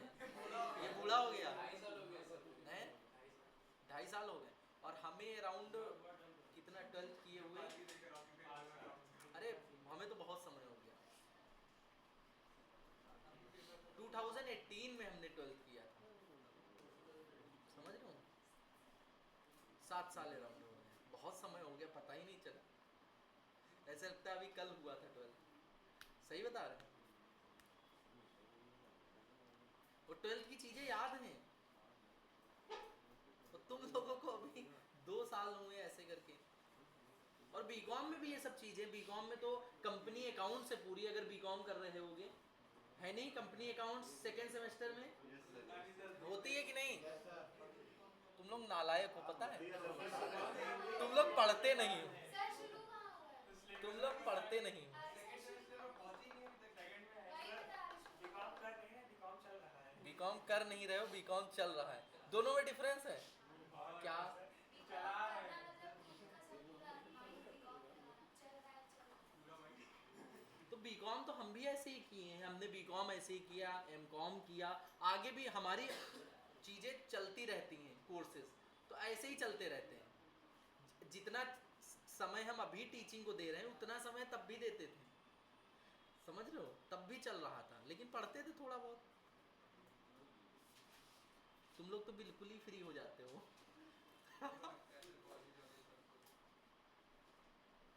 अच्छा, कॉलेज जाने का ये मतलब नहीं होता है कॉलेज से रिलेटेड पढ़ो ना। दोनों डिफरेंसेस हैं। अब बच्चे क्या, बच्चे से कहो कॉलेज मत जाना तो उसको ये समझता है पढ़ना भी नहीं है।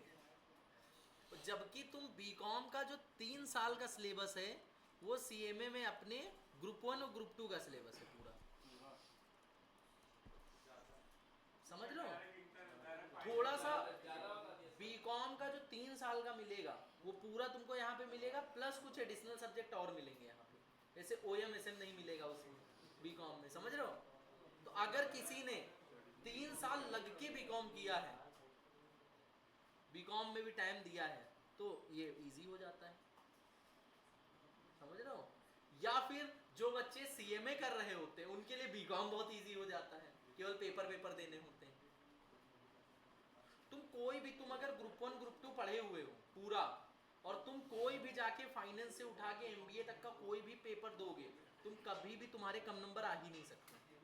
कुछ है ही नहीं पूरा, मतलब अकाउंटेंसी और थ्योरी वगैरह बस यही है सब कुछ, फाउंडेशन एंड इंटर।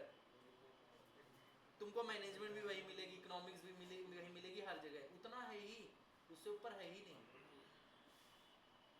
समझ रहे हो? इसीलिए ये अगर कर लिया तो तुम कुछ भी कर लोगे, डिफरेंट कोर्सेज करने लोगो। समझे? इसके बाद में कह दो ये तो करने में आप बता रहे हैं, काहे नहीं हो रहा है? अभी तो तुम लोगों ने स्टार्ट किया है, क्यों नहीं होगा? समझे? हैं? क्या? हाँ, इतनी भी जल्दी क्या है? तो पूरा टाइम लो, तुम्हें हम कुछ नहीं कह रहे हैं, पूरा टाइम लो, टेक योर टाइम।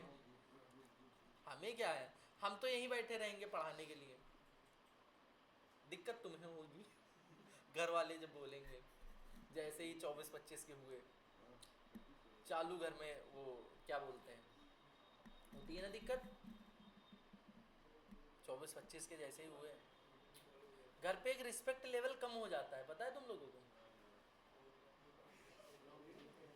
अगर तुम केवल ग्रेजुएट हो और कुछ अर्निंग, घर वाले ये नहीं चाहते कि तुम हमें पैसा ला के दो, वो चाहते तुम्हारे पास पैसा दिखे हमें, तुम खर्चा कर रहे हो अपना पैसा, उड़ाओ तुम, हमसे मतलब नहीं है, लेकिन तुम्हारे पास पैसा हमें दिखना चाहिए। अगर दिख रहा है तुम्हारी रिस्पेक्ट बनी रहेगी बहुत ज़्यादा, नहीं दिख रहा है घर पे सुबह खाना खा लो, शाम को खाना खा लो, बाकी इज्जत नहीं मिलेगी, समझे, इज्जत नहीं मिलेगी। और अगर तुमने एक लाइफ सेट कर लिया 23-24 साल की एज में, 22 साल की एज में, जिस एज में तुम लोग हो अभी, उसमें तो 21-22 साल में सीएमए बन जाना चाहिए। जो लोग अभी अभी 12th पास किए हैं, फाउंडेशन निकालने हैं, 22-23 साल में तो हर हाल में सीएमए बन जाएंगे, और बन गए तो बहुत अच्छा करियर है। हमारा ये मानना है कि 30 साल की उम्र तक अपनी स्किल्स बढ़ा लो, पढ़ाई वढ़ाई कर लो, 30 साल के बाद फुल स्टॉप लगा दो। ज़्यादा बता दिया क्या? सर हम 25 पे छोड़ देंगे। अब 22 पच्चीस होते ही पढ़ाई छोड़ दो? नहीं, हमारा ये मानना है, सुनो तो हमारी बात, जैसे कि तुम सीएमए करते हो, तो सीएमए से मान लो तुम्हारी 1 लाख रुपए इनकम आने लगेगी मान लो फॉर एग्जांपल, तो 1 लाख रुपए इनकम तुम्हारी आने लगी, तो इसका मतलब ये नहीं है कि 1 लाख से काम चल जाएगा, चला लोगे, नहीं चलेगा ना, तो तुमको ग्रो करना पड़ेगा। ग्रो करने के लिए तुम्हारे पास स्किल होने चाहिए। एक टाइम के बाद तुमको लगेगा यार 2 लाख हो गए, 3 लाख हो गए, अब जो है सीएमए की डिग्री की बदौलत हमारे पैसे ग्रो नहीं हो रहे, मल्टीप्लाई नहीं हो रहे हैं। डिग्री बहुत अच्छी है, तुमको मल्टीपल देगी, लेकिन जितना तुम चाह रहे हो, तुम्हारी इच्छाएं बड़ी हैं, उतना नहीं मिल रहा। तो हमारा ये मानना है कि अगर तुम 30 साल की उम्र तक एप्रोप्रिएट स्किल्स ले लेते हो, एप्रोप्रिएट डिग्री ले लेते हो, जितना पढ़ सकते हो 30 साल की उम्र तक, एक लिमिटेशन लगा दो, उतना तुम गेन कर लो कि आगे तुमको किसी पॉइंट पे ये ना लगे कि अगर हमने ये किया होता तो हमारे इनकम और बढ़ जाती। ये नहीं लगना चाहिए किसी पॉइंट पे आगे, क्योंकि 30 साल के बाद तुम्हें क्या करना है, वही प्रोसेस रिपीट करना है, कमाओ खाओ, कमाओ खाओ, कमाओ खाओ, यही प्रोसेस चलेगा। तो वो 30 साल तक तुम अपनी स्किल्स को, अपनी डिग्री को जितना मल्टीपल कर सकते हो करो, उसके बाद में तुम ये सोचना कि अब तो खाली हमको कमाना खाना है, अब हमको कुछ नहीं पढ़ना है, कोई डिग्री कोई स्किल्स नहीं लेनी है, जितना हमने जो है ले लिया है उसी को मेंटेन करना है बस। समझ रहे हो मेरी बात? अगर उतना माइंडसेट तुम्हारा है तो ये समझना कि लाइफ में कभी भी तुमको एक लग्जरी लाइफ जीने में दिक्कत नहीं होगी। लाइफ तो सब जीते हैं, हम बात कर रहे हैं लग्जरी लाइफ की। लाख रुपए सही होते हैं लाइफ जीने के लिए, क्यों? एक छोटी सी कार भी खड़ी कर लोगे, एक बाइक से भी चल लोगे, 1 लाख रुपए में सब सही होगा, लेकिन लग्जरी लाइफ नहीं होगी। गाड़ी छोटी ही होगी, बड़ी गाड़ी नहीं होगी 1 लाख रुपए में, समझ रहे हो? और गाड़ी भी होगी तो 1 लाख रुपए में तुम डेली गाड़ी से चलोगे नहीं, कार से, डेली एक्टिवा से ही चलोगे, समझ रहे हो? कभी कभी निकालोगे कार, कभी कभी जब जरूरत होगी। तो वैसी वाली लाइफ चाहिए, या एक ऐसी लाइफ चाहिए जो अपना 2-3 कार तो हो ही, कम से कम 2-3 तो हो ही। सीएमए बने हो, इतनी मेहनत की हो, तो 2-3 कार रखनी ही चाहिए तुमको, छोटी बड़ी हो, एक लग्जरी, ऐसे करके। और बाइक हो 2-3 ज़्यादा नहीं, समझ लो? तो इतना मतलब लग्जरी लाइफ तुम लोगों को सोचना चाहिए।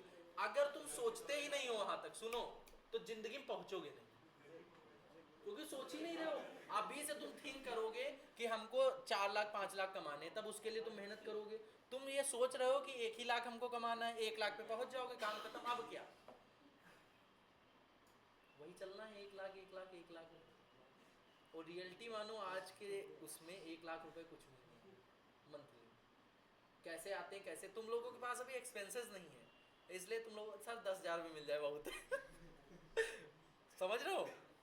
लेकिन एक टाइम तुम्हारे पास आएगा 24-25 साल की उम्र में, जब तुमको ऐसा लगेगा कि हमको जो है काम नहीं चल रहा हमारा 1-1.5 लाख में, हमको ज़्यादा चाहिए इससे, हमको वो वाली लिमिटेशन वाली लाइफ नहीं जीनी है कि हमको ये लेना है तो हम सोचें अकाउंट में कितने पैसे हैं, वो सब नहीं। उसके लिए तुमको निरंतर जो है कॉन्टिन्यूअस 4-5 साल मेहनत करनी पड़ेगी, समझ रहे हो? पॉसिबल नहीं।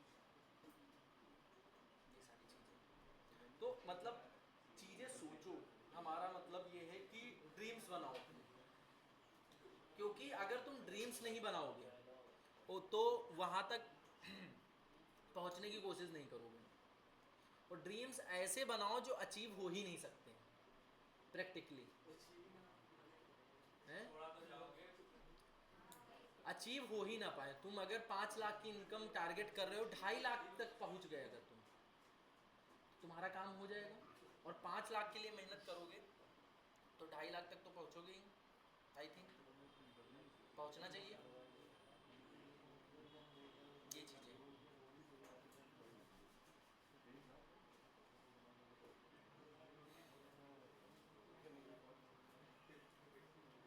सर सीएमए से पॉसिबल है क्या 4 लाख महीना कमाना? क्यों नहीं पॉसिबल है, और ज़्यादा पॉसिबल है।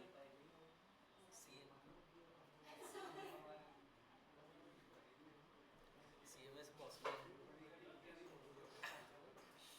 देखो डिग्री तुम्हारी पैसा कमा के नहीं देती, डिग्री तुम्हारे लिए रास्ते खोलती है खाली, समझ रहे हो? पैसा तुम खुद कमाओगे अपनी स्किल्स से, समझ रहे हो? काफ़ी सीएमए ऐसे भी हैं जो 30-40 हज़ार रुपये कमाते हैं, 50 हज़ार कमाते हैं। काफ़ी सीएमए ऐसे भी हैं जो 1-1 करोड़ रुपए महीने का निकालते हैं, समझ रहे हो? ऐसे भी हैं। एक हमारा दोस्त बताता है उनके ऑफिस में कोई सीनियर सीएमए है, वो फरारी से आते हैं, सीएमए है खाली, समझ रहे हो? तो सीएमए का काम दिखेगा, काम दिखाओगे। नहीं नहीं, वो जो है फॉरेन वगैरह निकल गए थे, दुबई वगैरह में रहे हैं, पूरा अपना उन्होंने 20 साल कैरियर के दुबई में दिए और उसके बाद आए हैं पैसा लेकर। अब वो किसी एक कंपनी में किसी पोस्ट पे हैं उन्हीं के यहाँ, तो वो बताते हैं ऐसे ऐसे करके, तो उनके पास केवल सीएमए डिग्री, लेकिन नॉलेज बहुत तगड़ी है।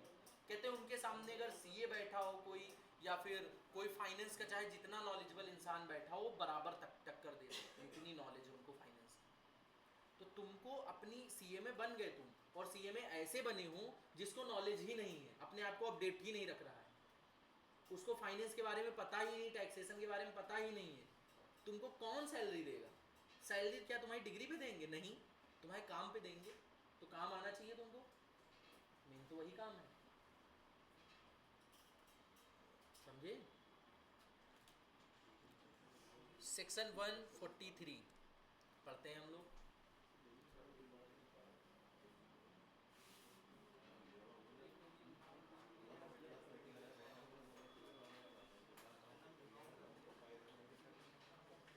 Section 143 right and duties of auditor, ये पढ़ चुके हो? Right of a company auditor. Auditor कौन होता है? सीए, जो कंपनी की चीज़ों को चेक करता है, ट्रू एंड फेयर व्यू भी निकालता है फाइनेंशियल स्टेटमेंट्स का। तो ये बताया जा रहा है, सबसे पहले वो क्या करेगा? ऑडिटर इंस्पेक्ट करेगा books of accounts and voucher, books of accounts and vouchers को चेक करेगा। इसको हम अंदर का नहीं बढ़ा रहे हैं। उसके बाद अगर बुक्स ऑफ अकाउंट्स एंड जो है सारी चीज़ें उसने चेक की और उसको कोई गड़बड़ी लग रही है, तो किससे पूछेगा? ऑफिसर या एम्प्लॉय से पूछेगा। कोई भी इंफॉर्मेशन हो गई, कोई भी एक्सप्लेनेशन लेना हुआ कंपनी से रिलेटेड, वो लेगा। Inspect branch offices and branch accounts, उसकी अगर कंपनी की कोई ब्रांच भी है, ब्रांच को भी इंस्पेक्ट कर सकता है, उसके ऑफिस को भी चेक कर सकता है। कोई ब्रांच में कोई सेपरेट ऑडिटर अगर अपॉइंटेड है तो वहां से ऑडिट रिपोर्ट मंगा सकता है ब्रांच ऑडिटर से। Sign the audit report and other documents, audit report पे सीए खुद साइन करेगा और जो अदर डॉक्यूमेंट होंगे उस पे साइन करेगा। Have AGM report read at audit report read at AGM, जो एनुअल जर्नल मीटिंग होगी वहां पे ऑडिट रिपोर्ट जो होगी उसको रीड करेगा, सारे जर्नल मेंबर्स को सुनाएगा, मतलब शेयर होल्डर्स को सुनाएगा। Receive notices and attend journal meeting, जितने भी नोटिसेज होते हैं कंपनी के वो सारे रिसीव कर सकता है सीए, और जितनी भी जर्नल मीटिंग होंगी उनको रिसीव कर सकता है, मतलब उनको अटेंड कर सकता है। Attend meeting of the audit committee, audit committee की कोई मीटिंग होती है तो उसको भी अटेंड कर सकता है। अभी ऑडिट कमिटी क्या है नीचे अभी पढ़ोगे। राइट टू बी इंडेमनिफाइड, अगर ये मीटिंग वगैरह अटेंड करने में उसका कोई एक्सपेंस होता है तो कंपनी से मांग सकता है, समझ में आया? अब इसके अंदर का पढ़ लो, अगर कोई दिक्कत हो तो पूछ लो, उसके बाद आगे बढ़ते हैं। सर हाँ ये बताइए, कंपनी का सीए कंपनी की गलती है जो नहीं करेगा, अच्छा, वो डबल वैल्यू गुड, देंगे। Very good. देखो कंपनी का सीए नहीं है, ये एक इंडिपेंडेंट बंदा है। जैसे मान लो हम हैं, सुनो, हम सीए में हैं, हम किसी कंपनी का ऑडिट कर रहे हैं, ठीक है, तो हम उस कंपनी के क्या सीए में हैं? नहीं है, सैलरी तो वही देंगे, नहीं देंगे, परमानेंट रहते पैसा हैं। दे परमानेंट नहीं रहेगा। अरे सुनोगे हमारी बात, अपना अपना वो बताते जा रहे हो। हम कह रहे हैं जो कंपनी सीए या सीए में अपॉइंट करेगी वो उनके एम्प्लॉय होंगे, उनके अकॉर्डिंग काम करेंगे, और जो सीए सीएमए को एज अ ऑडिटर अपॉइंट करेंगे वो इंडिपेंडेंट बंदे होंगे। वो केवल ऑडिट पीरियड के लिए कंपनी का इंडिपेंडेंट एग्जामिनेशन करते हैं, कंपनी के एम्प्लॉय नहीं होते हैं। उनको अपॉइंट बोर्ड करता है, लेकिन वो एम्प्लॉय ये समझो शेयर होल्डर के होते हैं। समझ रहे हो? तो वो कंपनी की गलतियां क्यों निकालते हैं कि शेयर होल्डर को एक ट्रू व्यू मिले कि कंपनी में क्या चल रहा है। समझ रहे हो? शेयर होल्डर के बिहाफ पे काम किया जाता है, पब्लिक के बिहाफ पे काम किया जाता है, गवर्नमेंट के बिहाफ पे काम किया जाता है ऑडिट वाला। और जो सीएससीएमएस कंपनी के एम्प्लॉय हैं वो क्या करते हैं? वो कंपनी के अकाउंट्स मेंटेन करते हैं। दो बंदे होते हैं, देखो एक कोई कंपनी है तो वहां पे दो सीए सीएमए अपॉइंट होते हैं, एक इन हाउस होते हैं, इन हाउस सीए सीएमए, ये कंपनी के फाइनेंशियल्स को मेंटेन करेंगे, और एक होगा इंडिपेंडेंट बंदा या फिर इंडिपेंडेंट ऑडिट फर्म जो प्रैक्टिस करते हैं, लोग सुना होगा।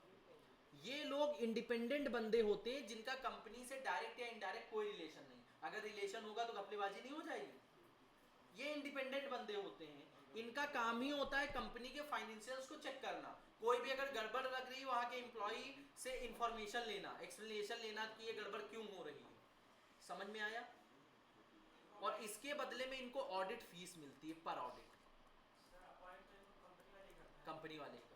लेकिन सर उसमें अकाउंटिंग तो बीकॉम पास भी कर लेगा, बीकॉम पास भी कर लेगा। तो बता रहे हैं ना, यहाँ पे कोई भी इन हाउस में तुम्हारा अकाउंटेंट की जगह पे कोई भी अकाउंटेंट जो है वो किया जा सकता है, अपॉइंट किया जा सकता है। बीकॉम पास बंदा किया जा सकता है, एमकॉम एमबीए वगैरह कोई भी कर सकता है। लेकिन ऑडिटर जो बनेगा वो सीए सीएमए सीएस तीन ही लोग बन सकते हैं, और सबके अलग अलग ऑडिट होते हैं। ऑडिटर तीन ही लोग बन सकते हैं, तीन में के अलावा कोई चौथा बीकॉम ग्रेजुएट ऑडिटर थोड़ा ना बन जाएगा। वो कंपनी के फाइनेंशियल्स बना सकता है। समझ रहे हो? वो कंपनी के फाइनेंशियल्स बना सकता है बस। नहीं, मेरा मतलब ये है अगर बाहर वाले को ही चेक करना है हम्म, तो जो कंपनी में लगते हैं सीएसीएमएल उनका क्या काम है? उनका काम यही है कि वो कंपनी के फाइनेंशियल्स को बनाते हैं। आप कहोगे सर बीकॉम वाले भी वही काम करते हैं, लेकिन बीकॉम वाले उतनी एक्यूरेसी से काम नहीं कर पाएंगे ना जितनी एक्यूरेसी के एक सीएमए बनाएगा अकाउंट्स। बड़ी कंपनी है जिसका टर्नओवर 100 करोड़ है, तो क्या बीकॉम ग्रेजुएट को अपने अकाउंट्स बनाने के दे देगी? सीधी सी बात है, दे देगी? नहीं, वो किसी प्रोफेशनल को देगी। क्योंकि अगर ऑडिट में गलतियां निकली तो कंपनी की बुराई है, कंपनी की इमेज डाउन होगी होगी। इसीलिए वो अपने चाहेगी फाइनेंशियल्स हमारे अच्छे बने, इसीलिए वो प्रोफेशनल्स को अपॉइंट करती है। अपने काफ़ी सारी जो वैकेंसियाँ आती हैं सीएमएस की कॉस्टिंग प्रोफाइल में आती हैं, फाइनेंशियल प्रोफाइल्स में आती, क्यों आती हैं? जैसे मान लो तुम लोग पीएसयू में अपॉइंट हुए, क्यों हुए? वहाँ के अकाउंट्स ही तो बनाते हो बैठ के, ऑडिटर थोड़ा ना होते हो, वहाँ के एम्प्लॉय होते हो, पर मंथ सैलरी विड्रॉ करते हो। समझ लो हमारी बात? और कोई डाउट? इनकम किसकी ज़्यादा होती है, एम्प्लॉय की या फिर ऑडिटर की? अब ये नहीं पता है, डिपेंड करता है। हैं? ये भी है ना जो काम कितना मिल रहा है। अरे प्रैक्टिस वाले कम ही रहती हैं। जो उसके एक्सपोजर पे है उसे कितना काम मिल रहा है। लॉन्ग रन में देखो, शॉर्ट रन में जॉब अच्छी है, लॉन्ग रन में प्रैक्टिस अच्छी है। समझे? शॉर्ट रन में मतलब तुम सीएमए बने, तुम्हें 50,000 से 1 लाख के बीच में अगर जॉब मिल रही है तो वो तुम्हें प्रैक्टिस में उतना स्टार्टिंग में नहीं मिलेगा, पहले दूसरे साल में तुमको प्रैक्टिस में स्ट्रगल करना पड़ेगा, अपने क्लाइंट बनाने पड़ेंगे। समझ लो एक दुकान खोल के बैठोगे, ग्राहक लाने पड़ेंगे। लेकिन एक टाइम के बाद जब तुम्हारी कस्टमर रीच बन गई तो वो जो जॉब वाला बंदा है उसकी 1-2 लाख रुपए सैलरी होगी, और तुम्हारे पता चले पूरे साल का जो टर्नओवर जा रहा है वो 50 लाख जा रहा है, समझ रहे हो काम हम होंगे।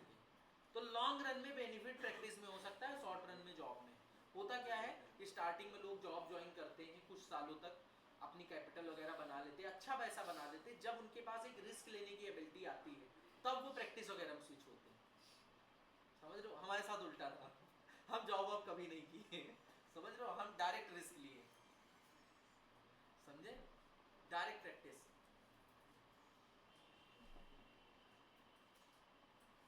हम एक्सेप्शन में आते हैं इस वाले पॉइंट। पढ़ो इसको।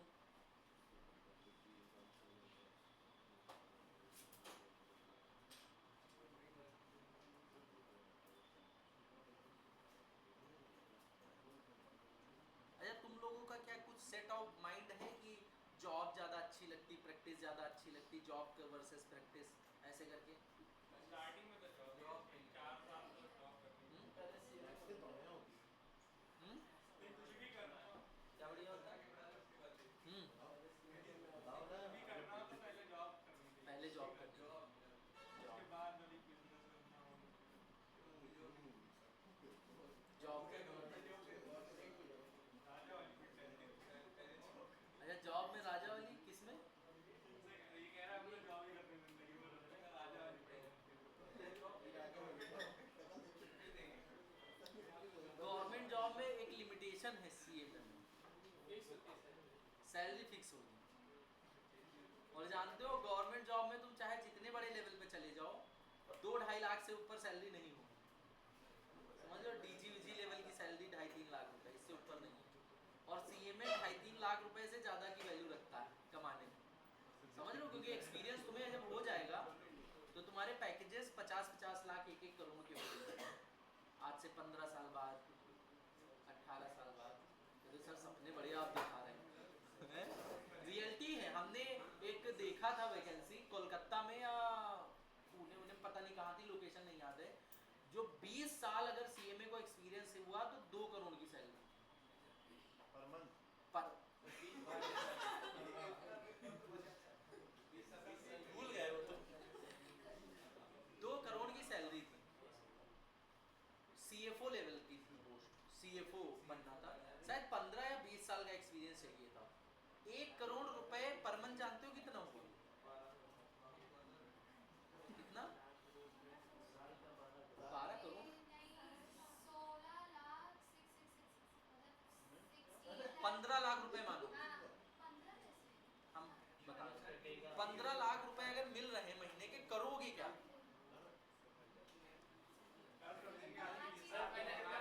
आप पहले देख तो देखिए हैं? फरारी से चल, 15 लाख की बात करिए। एक टाइम के बाद जानते हो क्या आएगा? सुनो सुनो, अरे इधर इधर, एक टाइम के बाद जानते हो क्या होगा?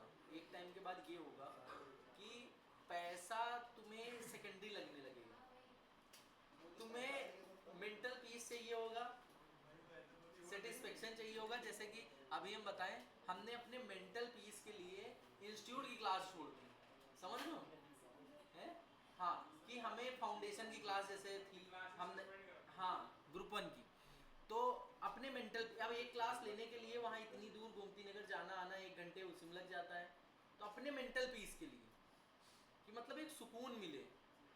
एक टाइम के बाद ऐसा आएगा कि पैसा सेकेंडरी हो जाएगा तुम्हारे लिए, तुम्हें मेंटल पीस चाहिए होगा कि पैसा क्या है, पैसा पढ़ा है यार, समझे, ऐसे वाला होगा सीन तुम्हारे साथ, समझे। बस कह दो सर वहाँ तक जाना है, क्यों?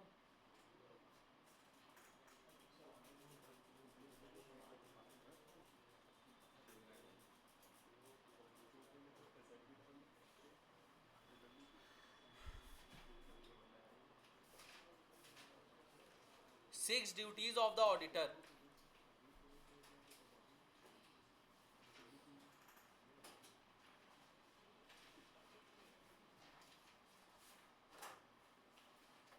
अच्छा रुको, ड्यूटीज ऑफ ऑडिटर अगर आएंगी,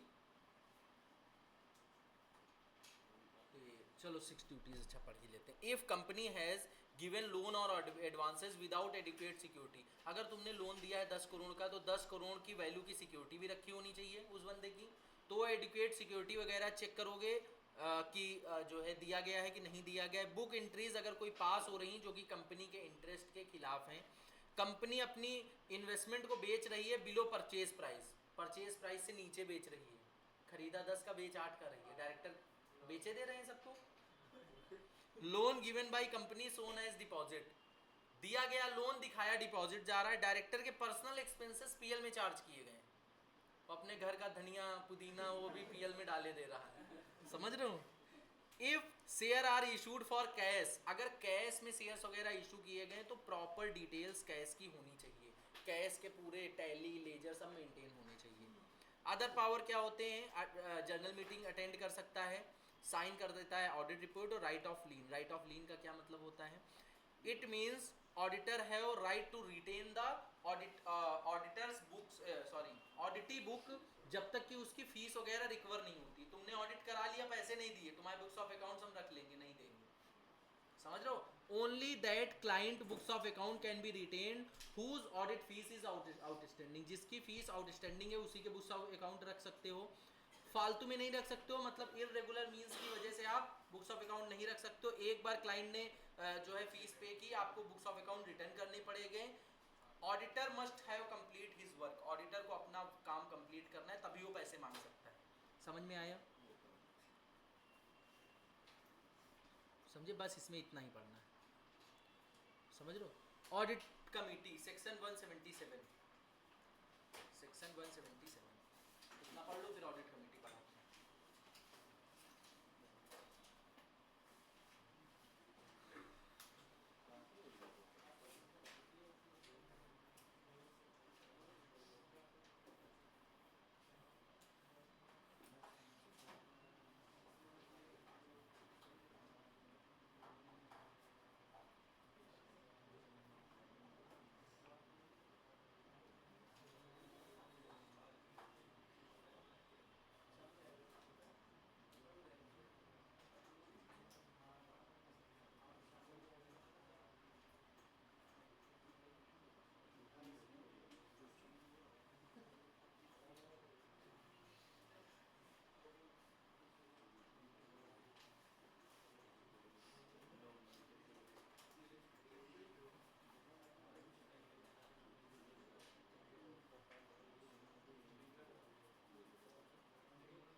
ऑडिट कमेटी अंडर सेक्शन 177, ये भी इम्पोर्टेंट है, एग्ज़ाम में काफ़ी बार आ चुका है।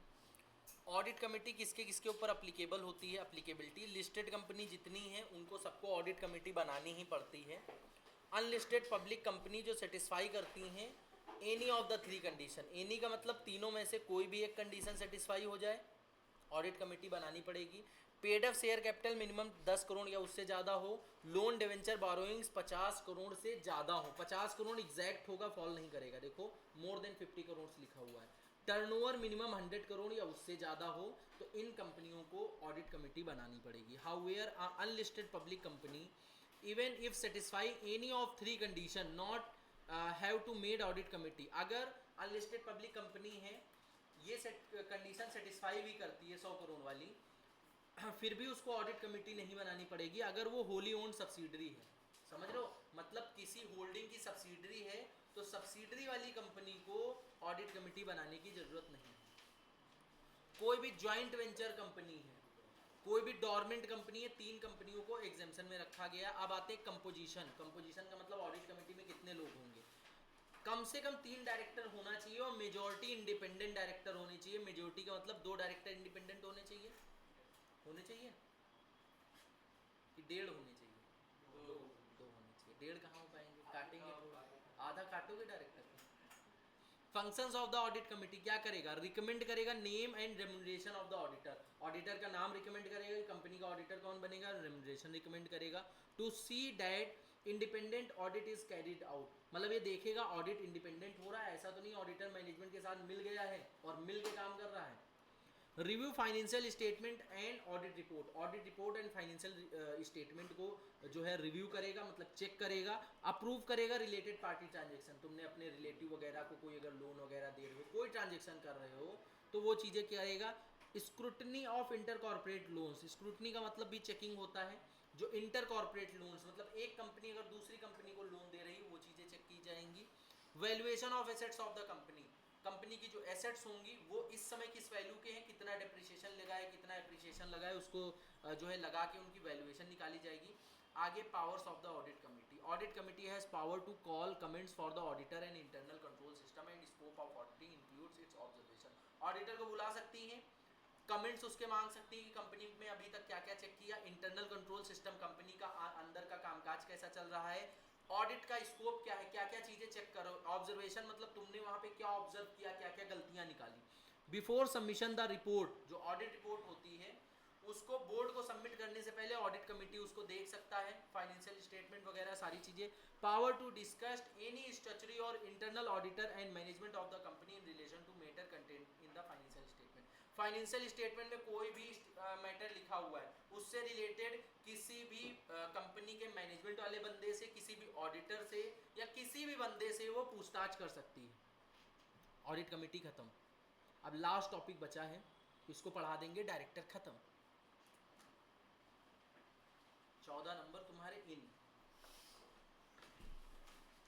और इससे ऊपर कहीं से आएगा नहीं, यही पढ़ने हैं नोट्स बस।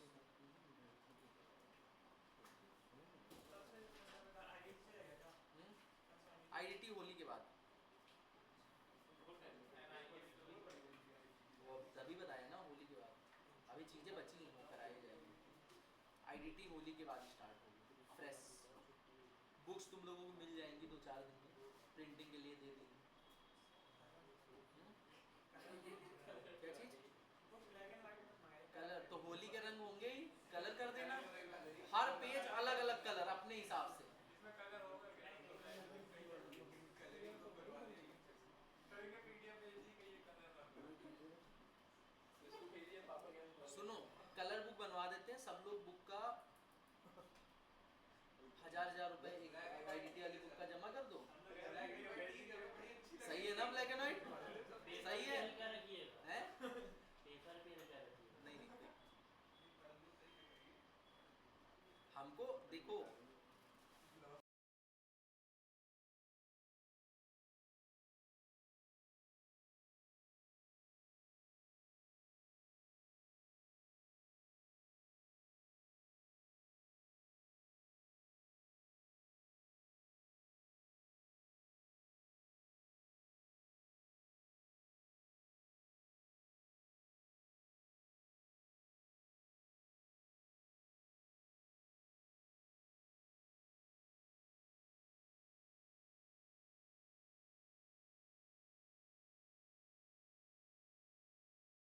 रहती है बुक, समझ लो।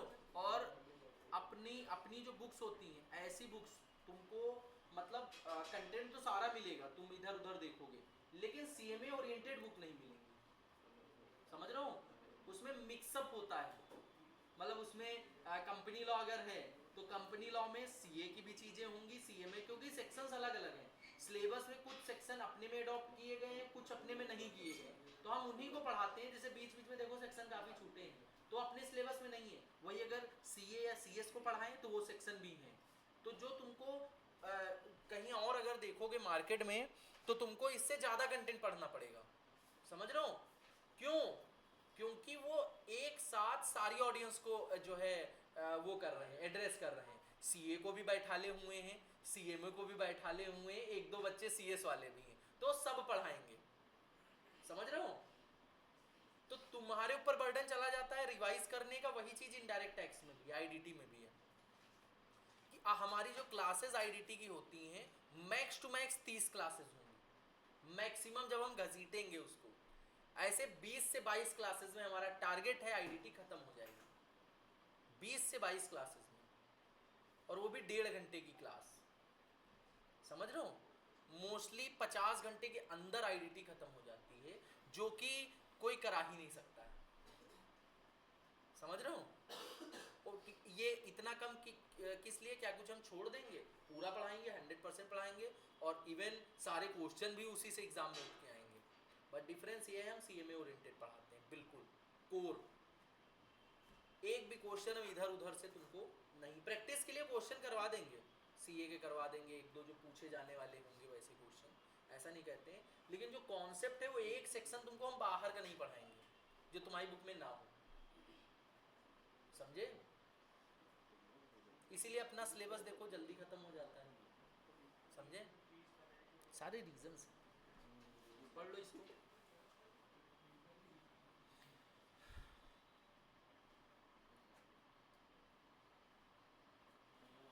कह रहे right of the share holder of the company. सबसे पहले ये तो जानो शेयर होल्डर कौन होता है। Under section 255 2 subsection companies act, a member is subscriber to the MOA या फिर of the company automatically become the member of at the time of the company registration. जो सब्सक्राइबर होगा वो मेंबर बन जाएगा अपने आप। Anyone who agrees in writing becoming a member, जिसने राइटिंग में दिया है कि मेंबर बनना चाहते हैं, जिसका नाम रजिस्टर्ड है कंपनी के रजिस्टर ऑफ मेंबर में। या फिर आप person who hold the share through the depository, electronic mode में शेयर्स वगैरह खरीदे हो वो भी आपका कहा जाएगा। How can a person become member, नए शेयर खरीद लो, पुराने शेयर जो है ट्रांसफर करवा लो, एक्वायर कर लो नए शेयर, टेक ओवर, गिफ्ट या राइट इशू के थ्रू। इनहेरेंट मतलब आपके जो है बाबा परदादा से आपको कोई शेयर्स मिले हों उसके जरिए। बाय कन्वर्जन ऑफ डिवेंचर और लोन्स इनटू शेयर्स, डिवेंचर या फिर लोन को आपने शेयर्स में कन्वर्ट करा लिया तब भी आपको शेयर्स मिल जाएंगे। मेन डिफरेंस क्या है, subscriber become member immediately on company registration, कि जितने भी सब्सक्राइबर होते हैं स्टार्टिंग में कंपनी के, वो जैसे ही कंपनी रजिस्टर्ड हो जाती है एमसीए में वो मेंबर्स कहे जाते हैं। Other become member only after their name is entered in the register of member. Register of member में नेम कैसे इंटर होगा, नए शेयर ट्रांसफर कर दो, पुराने वही जो पुराना process. Rights of the share holder क्या होते हैं, बेसिक राइट्स कुछ हैं। Right to have name in register of member, मतलब इनका राइट होता है कि उनका नाम भी रजिस्टर ऑफ मेंबर में हो। राइट टू वोट होता है, ये लोग वोट कर सकते हैं शेयर होल्डर। ओनली इक्विटी, अच्छा जितना भी तुम शेयर होल्डर पढ़ते हो इन सबको इक्विटी वाला माना जाता है, पता है तुम्हें? जहां जहां भी कंपनी लॉ में शेयर होल्डर लिखा होता है, क्योंकि प्रेफरेंस शेयर होल्डर की कोई वैल्यू नहीं होती, प्रॉफिट लो निकलो ये वाला होता है। Right to receive dividend, right to get return on capital, capital अगर कोई लगाई है बिजनेस में तो वाइंडिंग अप पे वो कैपिटल भी देना पड़ेगा।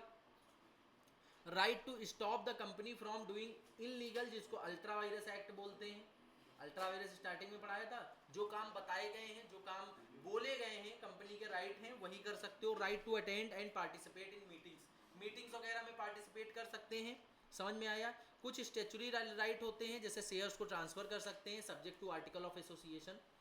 उसके बाद कुछ सेक्शन राइट होते हैं, जनरल मीटिंग में वोट कर सकते हैं, चैलेंज कर सकते हैं changes to share holders right in tribunal. अगर शेयर होल्डर को कोई राइट इफेक्ट हो रहा है कोई चेंजेस से कंपनी में तो उसको वो लोग इफेक्ट कर सकते हैं। Receive share certificate with in 2 months of allotment, जब से उनका अलॉटमेंट हुआ है वहाँ से 2 महीने के अंदर ये लोग शेयर सर्टिफिकेट इनको मिल जाना चाहिए कि हमारे पास वैलिड एक डॉक्यूमेंट तो होना चाहिए।